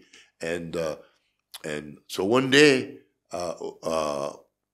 every day we would go to the Annapurna for lunch, or we go to Shifuji for really good Japanese food. We had a couple of places, or we go to Yak and Yeti. Yak and Yeti, Boris was still alive, or his son and family was still there. And the Yak and Yeti was same as before, the quality. And so this time, I was walking through the gate into the Annapurna Hotel, okay? And I look over to Rod, my buddy Rod, he's dead now. And I said to Rod, man, we've been eating here at the Annapurna every day. Let's go over to Shifuji. So we walked out. We went to Shifuji just down the street, went upstairs, started to drink some Star beer, and ordered food. And they had to put in a bomb in the lobby of the Annapurna Hotel and blew it up. That's the same place we were going through, but somehow it wasn't my time. But basically, that was the first bombing from Maoists, So that's when it started. That's when it started. It started because of the thing that happened with the soccer team, which I don't want to discuss now. We'll discuss on another point. And so that's when it started. And then they started throwing bombs at the gate of the palace and this and that. And so that's when it started. Because I'll explain that to you at another time. But so 86, 88, I came back 1 or 2 times, but it wasn't the same place anymore because the Heritage Foundation had declared Kathmandu a heritage site. Yeah. So they cleared everybody out. Everybody had to leave. They went to many people went to Bangkok. I went back to Colorado. So what does it mean to declare Kathmandu, Nepal as a heritage site? What does it mean for the tourists? But it's a Heritage Foundation is made to help bring the tourists back, because see, tourism is always, people come here for 2 things: to see the temples, the peace, the love, and smoke the temple balls. When they stopped it and they made everything illegal and they started to put people in jail and all that stuff, then that hippie scene, that love scene stopped. Now all those hippies are my age, So that was the start of that. So now you go to Bodha, they have Indian guides who are telling them about the temples. That pissed me off. You don't have a Tibetan guy or a Nepali guy who knows what these temples are about talking. I went to one place, one monastery, and Dafsang's La Monastery, who I knew very well.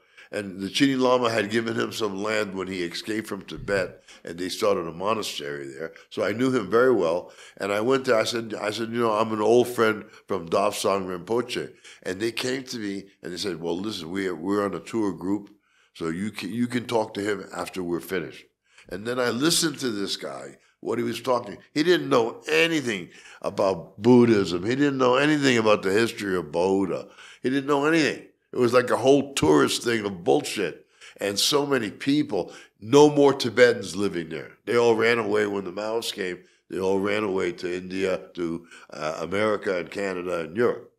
So the whole scene has changed there now. It's like coffee shops, tea shops, restaurants, no more antique shops, no more Tibetans. It's a completely different scene.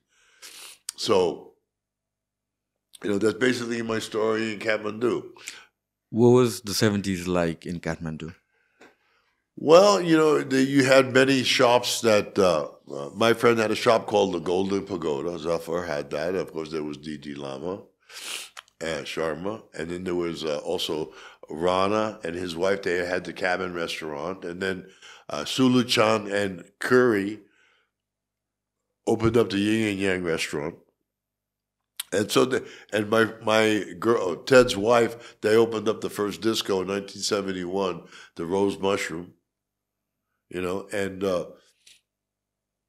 so there was that scene. It was just peace and love. I used to go to that one temple at the end of New Road with the steps, the beautiful temple there. I used to sit there and smoke and turn the girls on and pick up hippie girls. I'll tell you, I picked up a hippie girl there once. She was from Laguna, so she was in Laguna. So I had a house I would rent to girls, so I always had girls around, So she came and stayed in my house, and so those days I had a Russian Jeep, so I used to take girls to Tatopani. Mm-hmm. And, we'd have food. I have a tent, and we hang out, smoke, and everything. And so I brought her to Tatopani, and she was a beautiful girl, beautiful body, young, 19, 20 years old, and just wonderful looking. I mean, so I brought all my Nepali guys with me who worked with me, and so we went to Tatopani, and she got stripped down to a bikini. These guys had never seen anything like that. You know what I mean? And she said to me, in America, if I was in Laguna in the sun, I'd just be all nude. I don't have anything to worry about. I said, look, you're in Nepal. If you do, nobody does like that here in Nepal. I said, but don't let it be me to stop you. So she got nude there. Oh, those guys' eyes were popping out of their heads, man. Right? So she wanted to go take a bath in the Tatopani and when the women saw her, they stoned her. They got stones. They were going to kill her. They had the police came. Man, it was a bad scene. I mean, when she did that, I couldn't have her in my house anymore because she's too fucking crazy. You know what I mean? She was too crazy. But I used to go there and pick up girls, man. I picked up some freaks there, dude. Oh my God. I had one friend of mine, they came, and so I took him to Dakhan Kali Temple. Mm-hmm. And they were doing the puja, the Dakhan Kali time. They're just killing, animals for sacrifice. So we're there, we're smoking, and I had this one friend of mine, and he was the Bodha yogi. And he was a yogi. He did the yogic practice where he made himself lighter than air. He could levitate. So, you've seen that? Yeah, I've seen a lot of crazy things, but that I saw. And so we're there all getting high, everybody getting high. So he goes and shows his routine. He did a yogic position, put his arms like that, did an about turn. Now he's holding on his feet. He took 1 foot away. He took 1 finger, 2 finger, 3 finger, 4 finger. Now he's floating there. Blew those Westerners' minds. right? So I said, look, everybody is high enough here. Let's get in my Russian Jeep, go back to Boda. I'm sure they still talk about it. One time I had a girlfriend. I was doing a lot of Buddhist retreats, and I had a girlfriend. She was a gorgeous actress, and she was dying of cancer. So she was just melting away. So all her friends came to me, Joe, you have to go back to make a prayer for her at Boda, do the long life puja, which I've had done for me. Maybe I'll never die. I don't know. But who knows, I haven't died yet. That's probably why you got lucky. Oh, yeah. Times.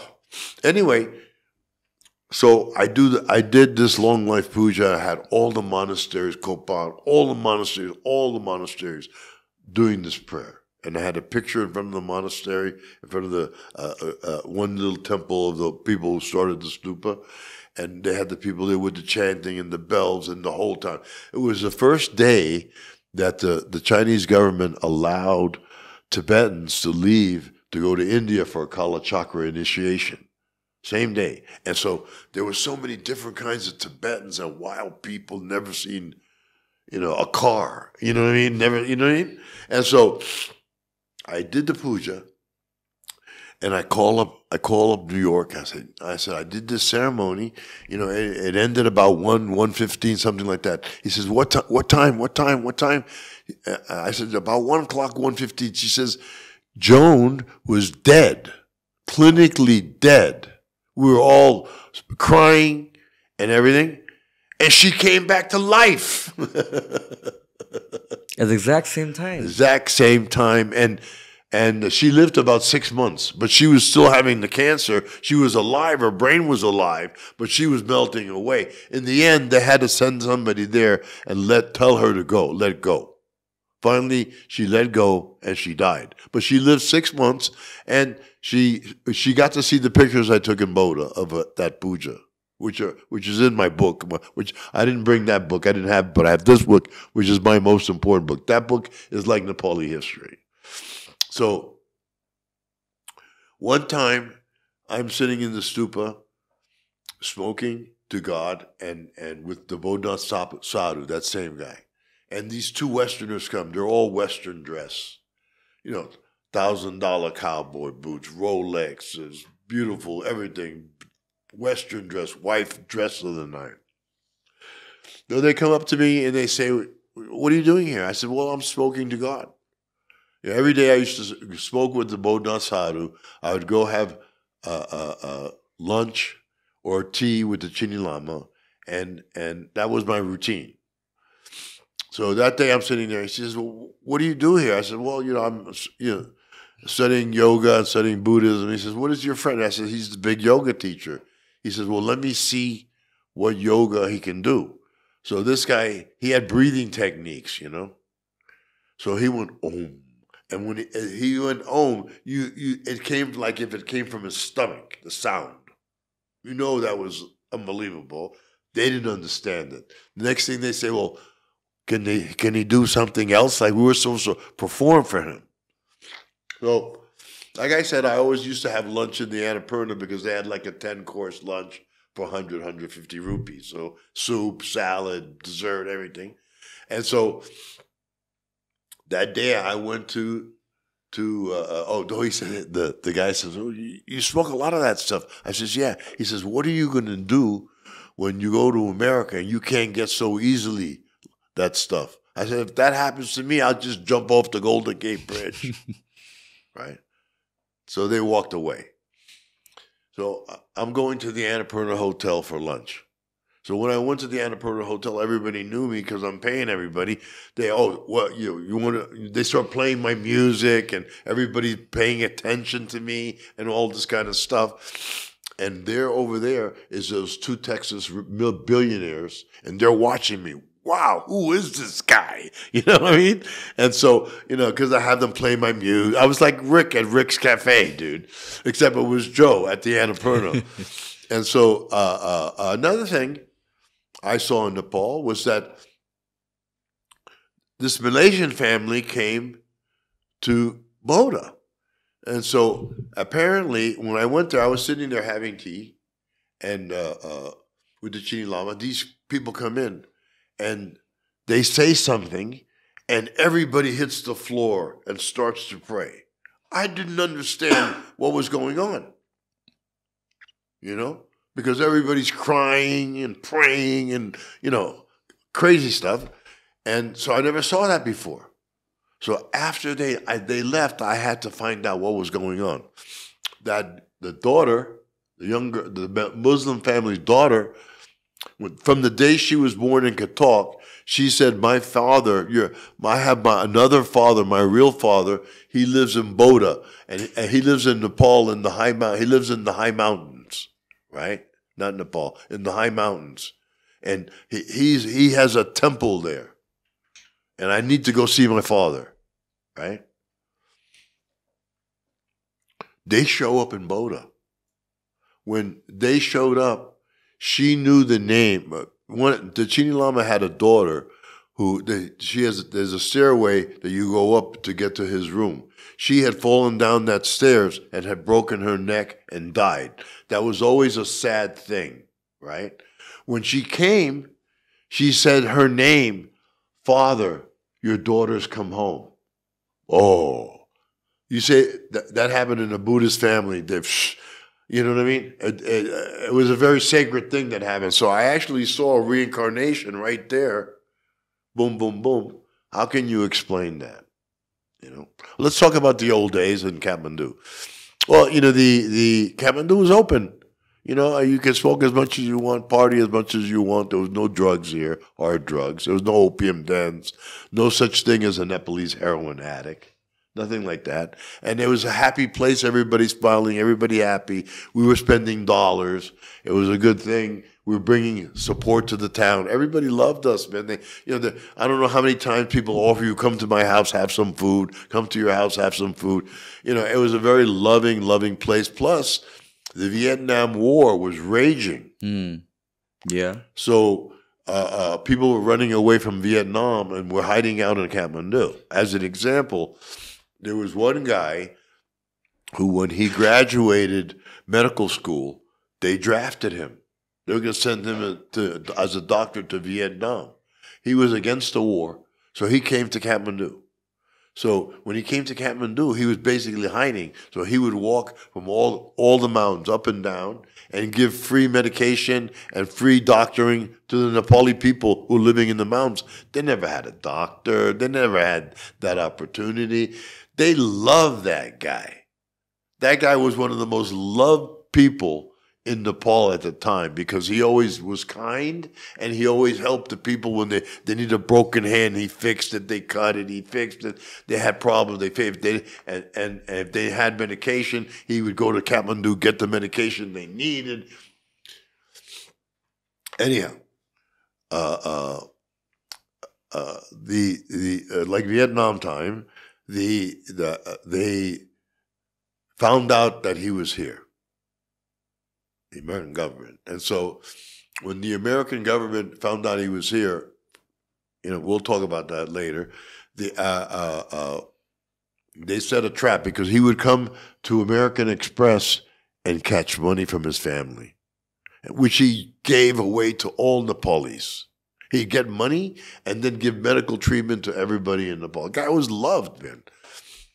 And one time when he went to get money, they arrested him, and when they arrested him, they said put him on a plane to Bangkok.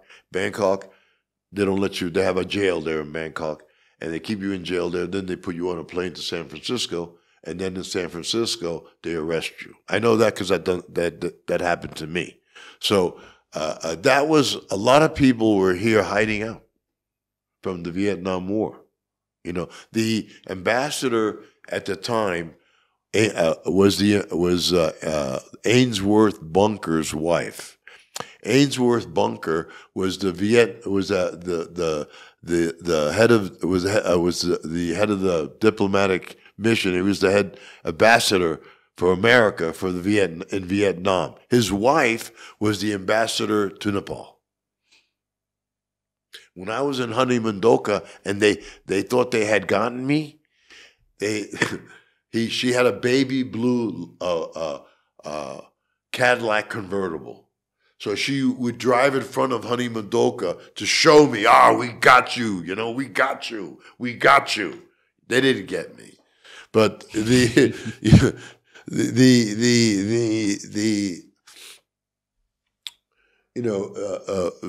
Reagan was against, Nixon was against the hippies because we were against the war. Yeah. So he hated us. So he made marijuana super illegal. So that's where the drug war started. True. But it really didn't start for real until Reagan. When Reagan became the president, Nixon was terrible.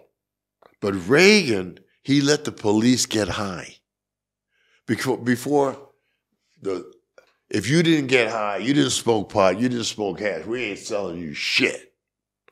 But if you get high and we party, then maybe we sell you some weed.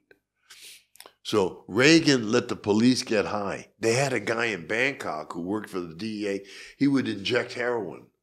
That was part of his mission, to infiltrate the heroin groups in Bangkok. So they had the same thing in the States. So they let the police get high. When they let the police get high, they infiltrated our marijuana groups. That's why when you go to America, you don't see any, in those days, you don't see any more Colombian, any more Thai weed, any more Pakistani, any more Nepali. You don't see that anymore. Now they have a legal process. So this is what they did to show you what kind of things they did. In Hawaii, in Kona, there's big growers out there because Hawaiian weed would fetch the highest price in the States. In those days, a pound of Hawaiian weed was $6,400. And that was like in the 80s, 70s, and 80s. That was a lot of money. Only the super rich people could afford that weed, but it was super. Two people came into Kona, on the Kona coast. They opened up a grow shop where they're selling nutrients, dirt, all this kind of stuff. And they got high. They went to the parties. They fucked the girls. You know what I mean? And so they said, they came on to the growers. They said, listen, we have a system to send stuff into the States, right? You grow, I'll help you with whatever you need. You grow it. When you grow it, you pack it. When you pack it, you bring it to us. We'll ship it for you to your people. When your people get it, they pay you, then you pay us. Sounded sketchy to a lot of people, but to a few people, beautiful, right? So the first time they did that, they success, right? The second time, when they success, right? The second time, more people came to have them sent through this group. That was a drug enforcement agency. They busted people from Kona Coast all the way to Boston. They took everybody's house, everybody's car, everybody's Rolex, everything away from them. So another way, what they did, Reagan did, you're doing business with people and you get a call. Oh, you remember me? I'm Bill, Joey, or whatever. I've delivered to you a few times. I said, I just did a big deal. They paid me in weed. I'd like to bring it to you. Can you sell it for me? I'll give you a good price. Yeah, man, come on down. That was a controlled delivery. So once he came in, delivered to you, you took it. 3 hours later, they got you. And they did that all over the country. That's why you don't get that weed. Believe me, if we could still get the weed that we used to get and like the Hawaiian, the really good Thai, the good hash from Lebanon and Afghanistan, that would compete with the market for sure. Because in the end, they had to make it legal. Because you got to remember that cannabis has always been medicine. Has always been in the pharmacopoeia of China and the pharmacopoeia of Ayurvedic medicine. And so it's always been legal, and So the British, it was legal all the 200 years that they ran India. It was legal. They taxed it, and they sold it to the temples, and they sold it in the market. So, when in the 1930s, the patent medicine, the patents on cannabis medicines ran out. When the cannabis medicine patents ran out, they made it illegal. What they did is they made cannabis and products illegal, and now they sell you chemical concocted copies. Okay, that's the game. But in Kathmandu, it was a very big open party scene. It was one big party. Everybody having fun, everybody laughing, everybody trek. It started Kathmandu. I mean, Freak Street started Kathmandu, people coming here. Yeah. So it got to be the place to go. But even after they shut the law shut it down, people were still coming for the adventure of being in Kathmandu. Now they come here, they have to buy it on the street. In those days, there was plenty of shops where you could go buy. My friend, he would go up to Humala Jumala and Rara Lake, and he would buy the production. In those days, you could buy, go up to the mountains in a helicopter, collect the hash, fly to Kathmandu, take it into customs, pay 35 rupees a kilo, customs tax on each kilo, and then take home. You weren't doing anything illegal until you try to take it out of the country. Say, they busted you at the airport. They took your hash. You went to court. You paid $100 fine. And then what happens next? They want to sell you back your hash. Oh, but don't try to take it out, but you can still have it. It got to be crazy. It got, and then they started to give rewards if you give information on who's sending hash. You know what I mean? When are we talking about? What in time? The 70s. In the 70s. Yeah. Wasn't it legal here? It was legal, right? After 73, it wasn't legal. Okay, so we're talking post 73. Yeah, post 73. How long did it take for the law to catch up in Kathmandu? Was it like immediately 86. the next day? Okay. In the 80s, because in the 80s when Reagan became the president, then it got really tight. But when Nixon was there, then Jimmy Carter, Jimmy Carter was like the best president. He made medical program. The first medical program in the world was in that Jimmy Carter's administration. In fact, they still have 3 or 4 patients that got licenses that are still alive under Jimmy Carter.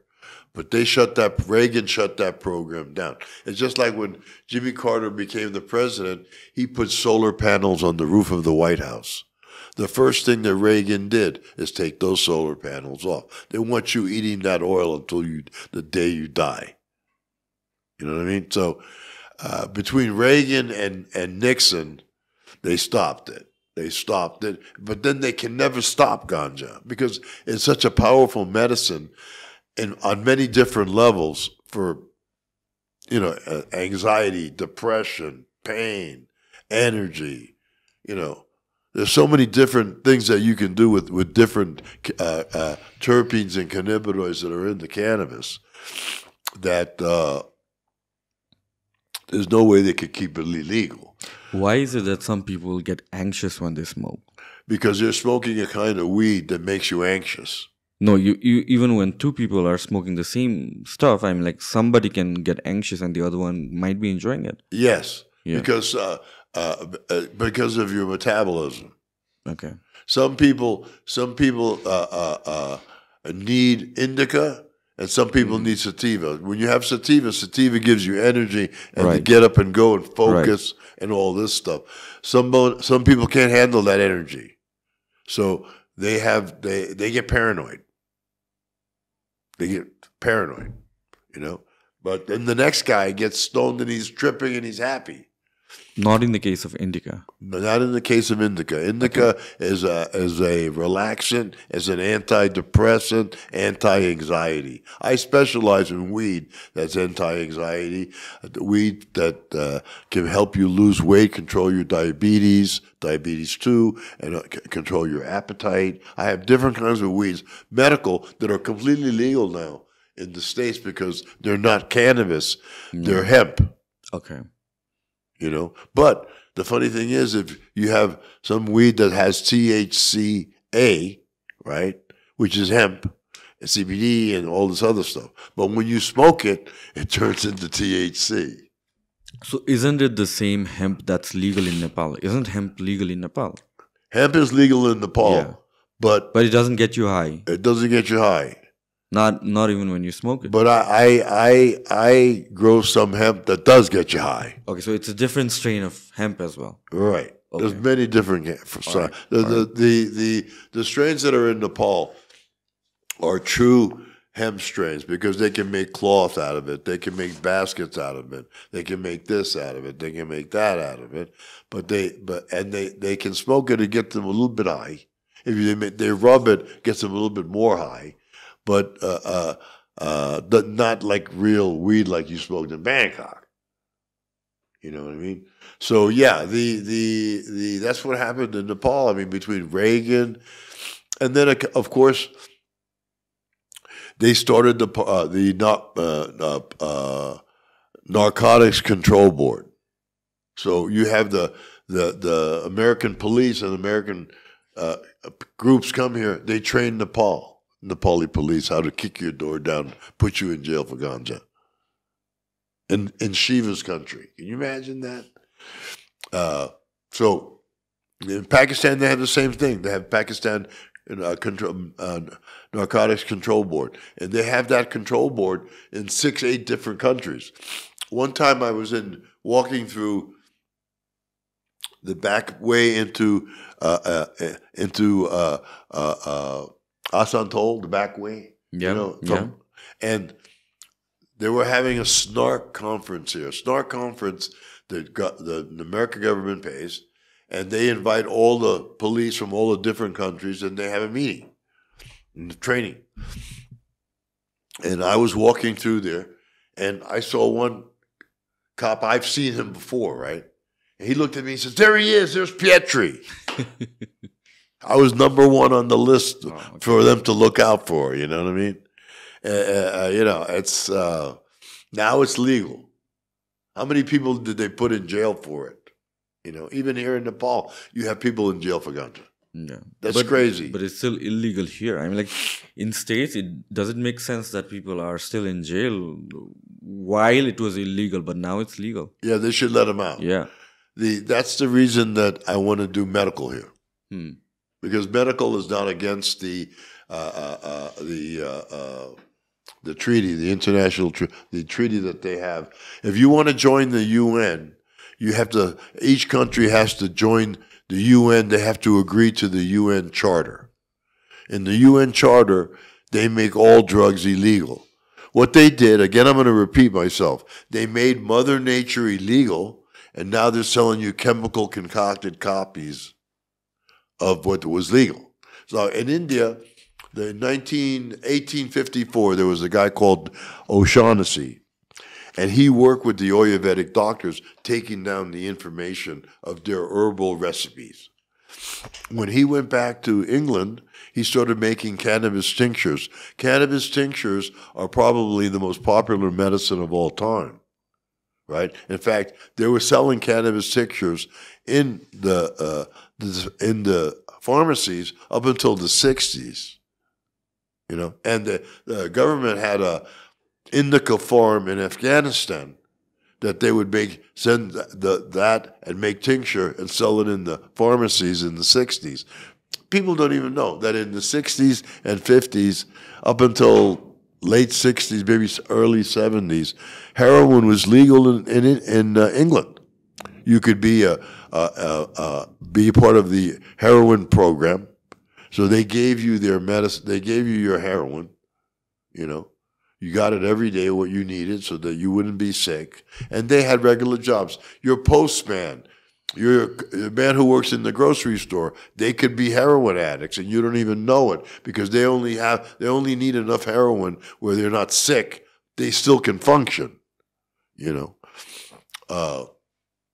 They try to introduce methadone. Methadone is more addicting than heroin, and harder to kick than heroin. Doesn't make any sense. The drug policies don't make any sense. You know, I've worked with and I've seen many drug programs, right? And when you're a heroin addict, there are three things that you need. You need the money, you need to be able to get the drugs, and you need to use the drugs. Okay, so what happens if you just give them the heroin? They don't have to go for money. They don't have to steal money. They don't have to get money. They don't have to look for the drug because they have it there daily themselves. You know what happens? The heroin addicts get bored. When they get bored, they stop using. When they get bored, they realize that their life is just going. They're losing their life, and it's boring. You know. The only ones who stay addicted to heroin long time are people that will never stop. And in comparison to the people who use, right, and to the people who are that addicted are few in comparison to the people who can get off of drugs. We have Ibogaine. Ibogaine is a kind of hallucinogen that they use for drug addicts and for alcohol addicts and heroin addicts.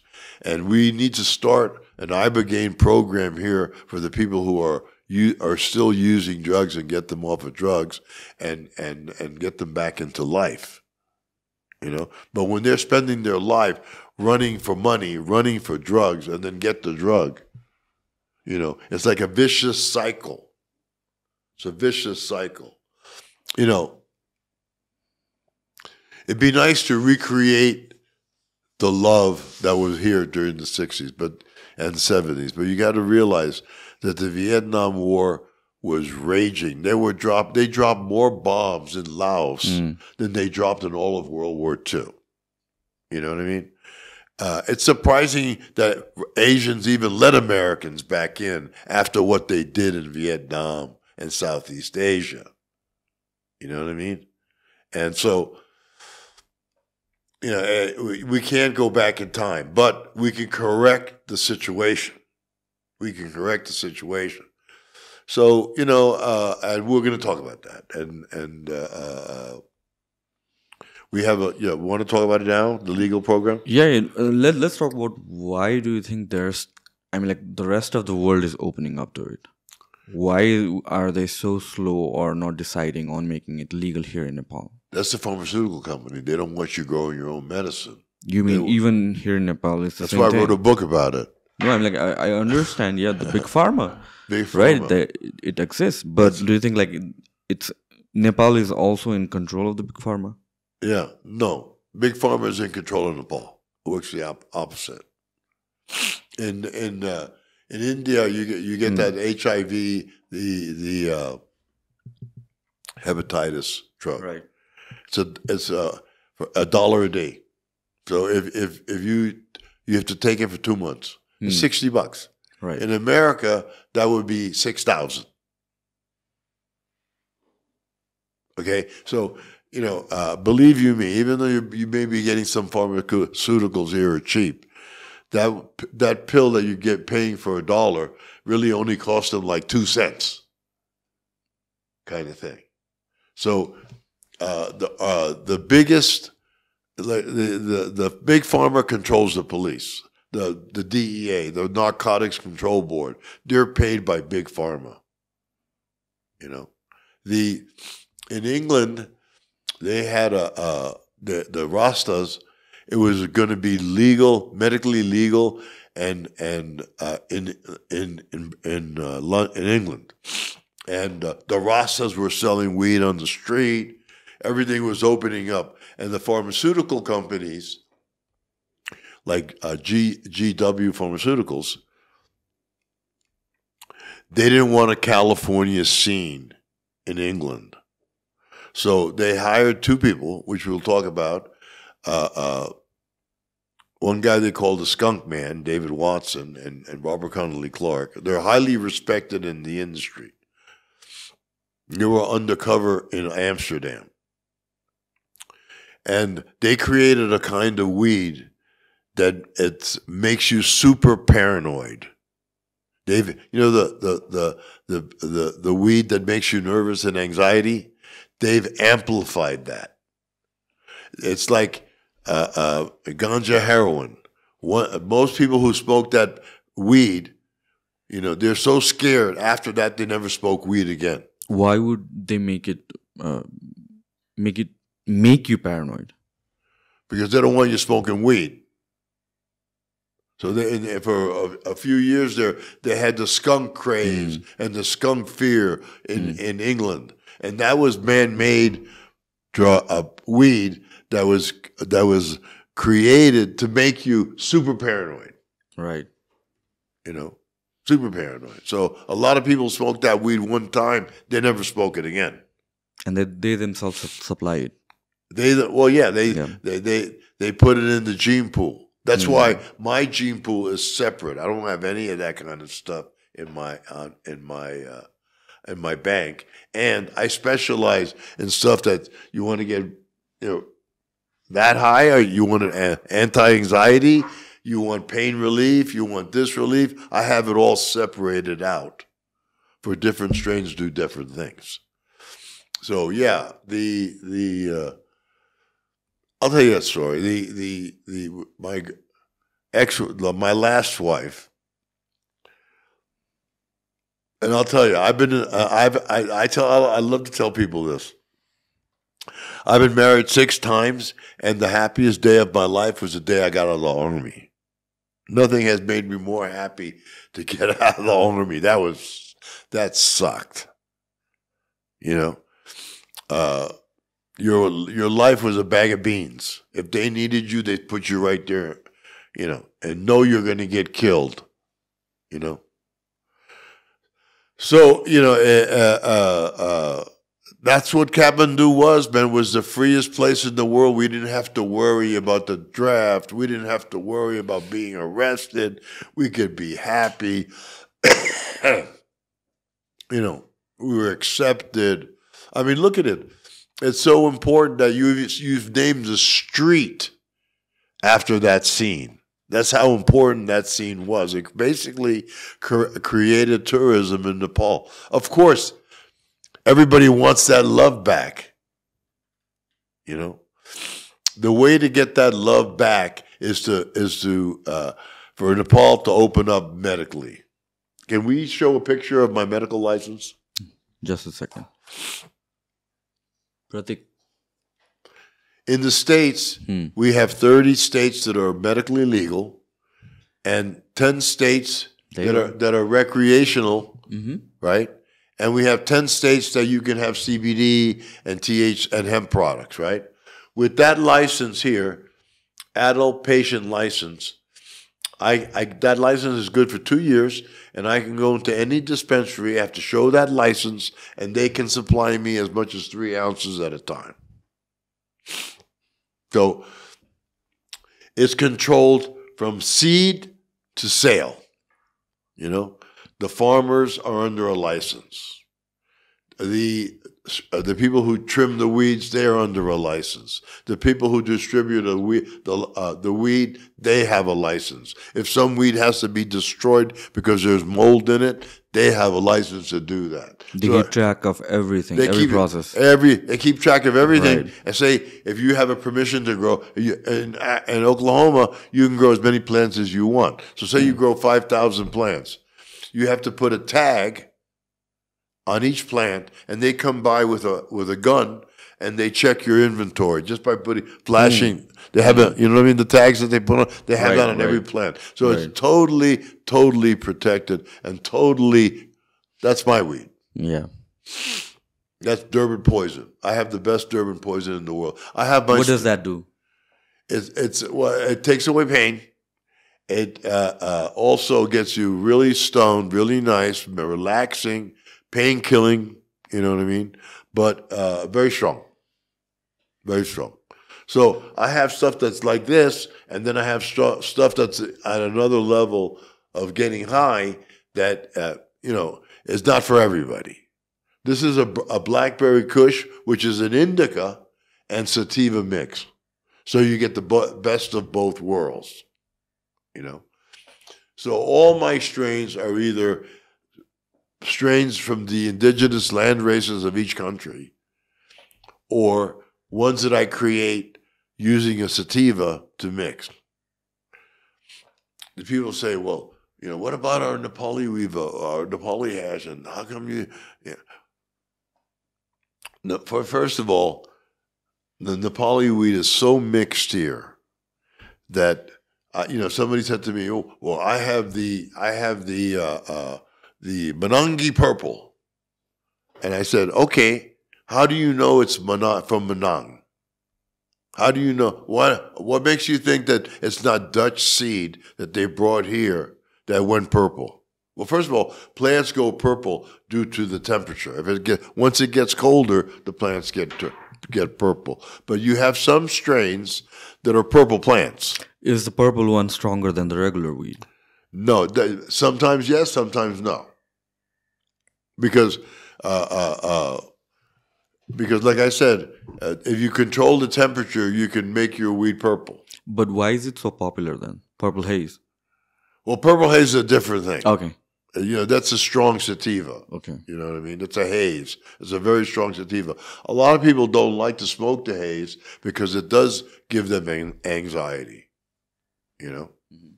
So a lot of people don't love the haze because of the high, and the anxiety, they get off on it. What is Datura? What? Datura. Datura is a plant that grows here in Nepal. It's a psychedelic. Mm-hmm. And how does that work? It accelerates your high and adds hallucinations. Okay, it used to grow everywhere here in Nepal, the datura, and some people in Nepal would mix the datura with the hashish. One thing I want to say that one time I'm in on New Road. I'm walking towards where they used to sell spices and everything. I'm walking there, and there's these two bearers guys. They have those big baskets in there. They're carrying from the mountains, and they go like this.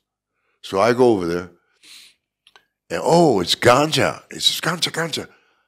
And I said "Kanti baisa." So I bought like 150 pounds for like $10. Okay. You know what I mean? And that was good mountain weed. There were some people here who grew good weed, and they used to know how to cure it. They used to wet it. They used to get banana leaves and put all the buds, and then put it in banana leaves and twist it, then put it in water. When it dries, the hash is cured. The weed is cured. And it was beautiful, gold and red. There used to be a guy here, he used to sell brooms and baskets and stuff, and that was the best weed guy in Nepal. But that time when I got that 150 pounds for $10 in Kathmandu, I just gave it away to hippies. You know what I mean? I just gave it away. And so basically weed was free. People would give you weed, You had to buy hash. If you went to a store, you had to buy weed. But in the mountains, if you needed weed, come on. They had it. It was growing everywhere, But the guy who made brooms and made baskets and all that stuff, he had the good stuff. You know what I mean? In the early 19th, after the British gave up India, in the old days, they had a ganja doctor. And he would come to your farm, and he would tell you what you needed to do as far as what deficiencies you had, or teach you different techniques. So they actually had a job for a person to go and check the farms and help the farmers. He used to be a ganja doctor, you know. And they had many, many different techniques back in the old days. You know, when you got to remember that, you know, hashish, marijuana is Shiva's plant. So in every temple in India, in the 70s, 60s, and before, they sold ganja or gave ganja away at every temple. So the British, when they took over, they organized that business. They bought it, produced it, and sold it at the temples. So all the time that the British was in India, and they controlled the ganja trade, and they taxed it. They taxed it. The British used to come to Birgunj and buy weed by the millions of pounds. I mean, tons and tons and tons, which they use for the pharmaceutical industry, right? And they would come to Nepal Ganj, and they would buy the ganja there, bring it to India, either sell it in India or export it to the pharmaceutical companies in the U.S. and England. Cannabis tinctures are the most important medicine of all time. They've had cannabis in Pietri dishes and have it kill cancer. Cannabis is a cure for cancer, you know. So the pharmaceutical companies, they want to control the information so that they can sell you. It's like they made Mother Nature illegal, now they're selling you chemical concocted copies of it. You know, O'Shaughnessy in the 1850s and 60s, he studied with the Ayurvedic doctors all over India and saw the plants that they use for headaches. It's plants they use for if you have a cut. They have show you the plants that they use if your stomach ache. So they copied all that information. They brought it back, and then when the knowledge caught up, right? Then they separated it. You know, like before, there's a sleepy bark. Is a black bark, a type of plant that has a black bark, and it's good for headaches. They used to grind it up and make it into powder, and if you had a headache, you would take that. If you had pain, you would take that. Then the British got that, they analyzed it, now you have aspirin. Understand? That's what they did. Otherwise, you'd be still using herbal medicines now. What do you mean by cannabis tincture? You take the cannabis. Well, you take the cannabis and you either use steam to separate the oils from it, or you put alcohol, and the alcohol takes the medicine out of the plant matter. So then you have a cannabis drink, the tincture drink, where you can take by a teaspoon. So they liquefied it, you know. And so they've done, and I have a book here that I can show you. It's the drug plants of Africa. When you see all the drug plants that they used to collect and put into the natural business, it'd blow your mind. The natural business industry was huge. So the really smart people, but you got to remember that in those days, education was only allowed to have only a certain amount of people could afford the education, and only certain people were allowed to be educated. You know, so it's basically knowledge. You know, so they control the knowledge. You know, but we can replicate it. Can we take a break? Yeah, sure. Okay, I need to blow my nose.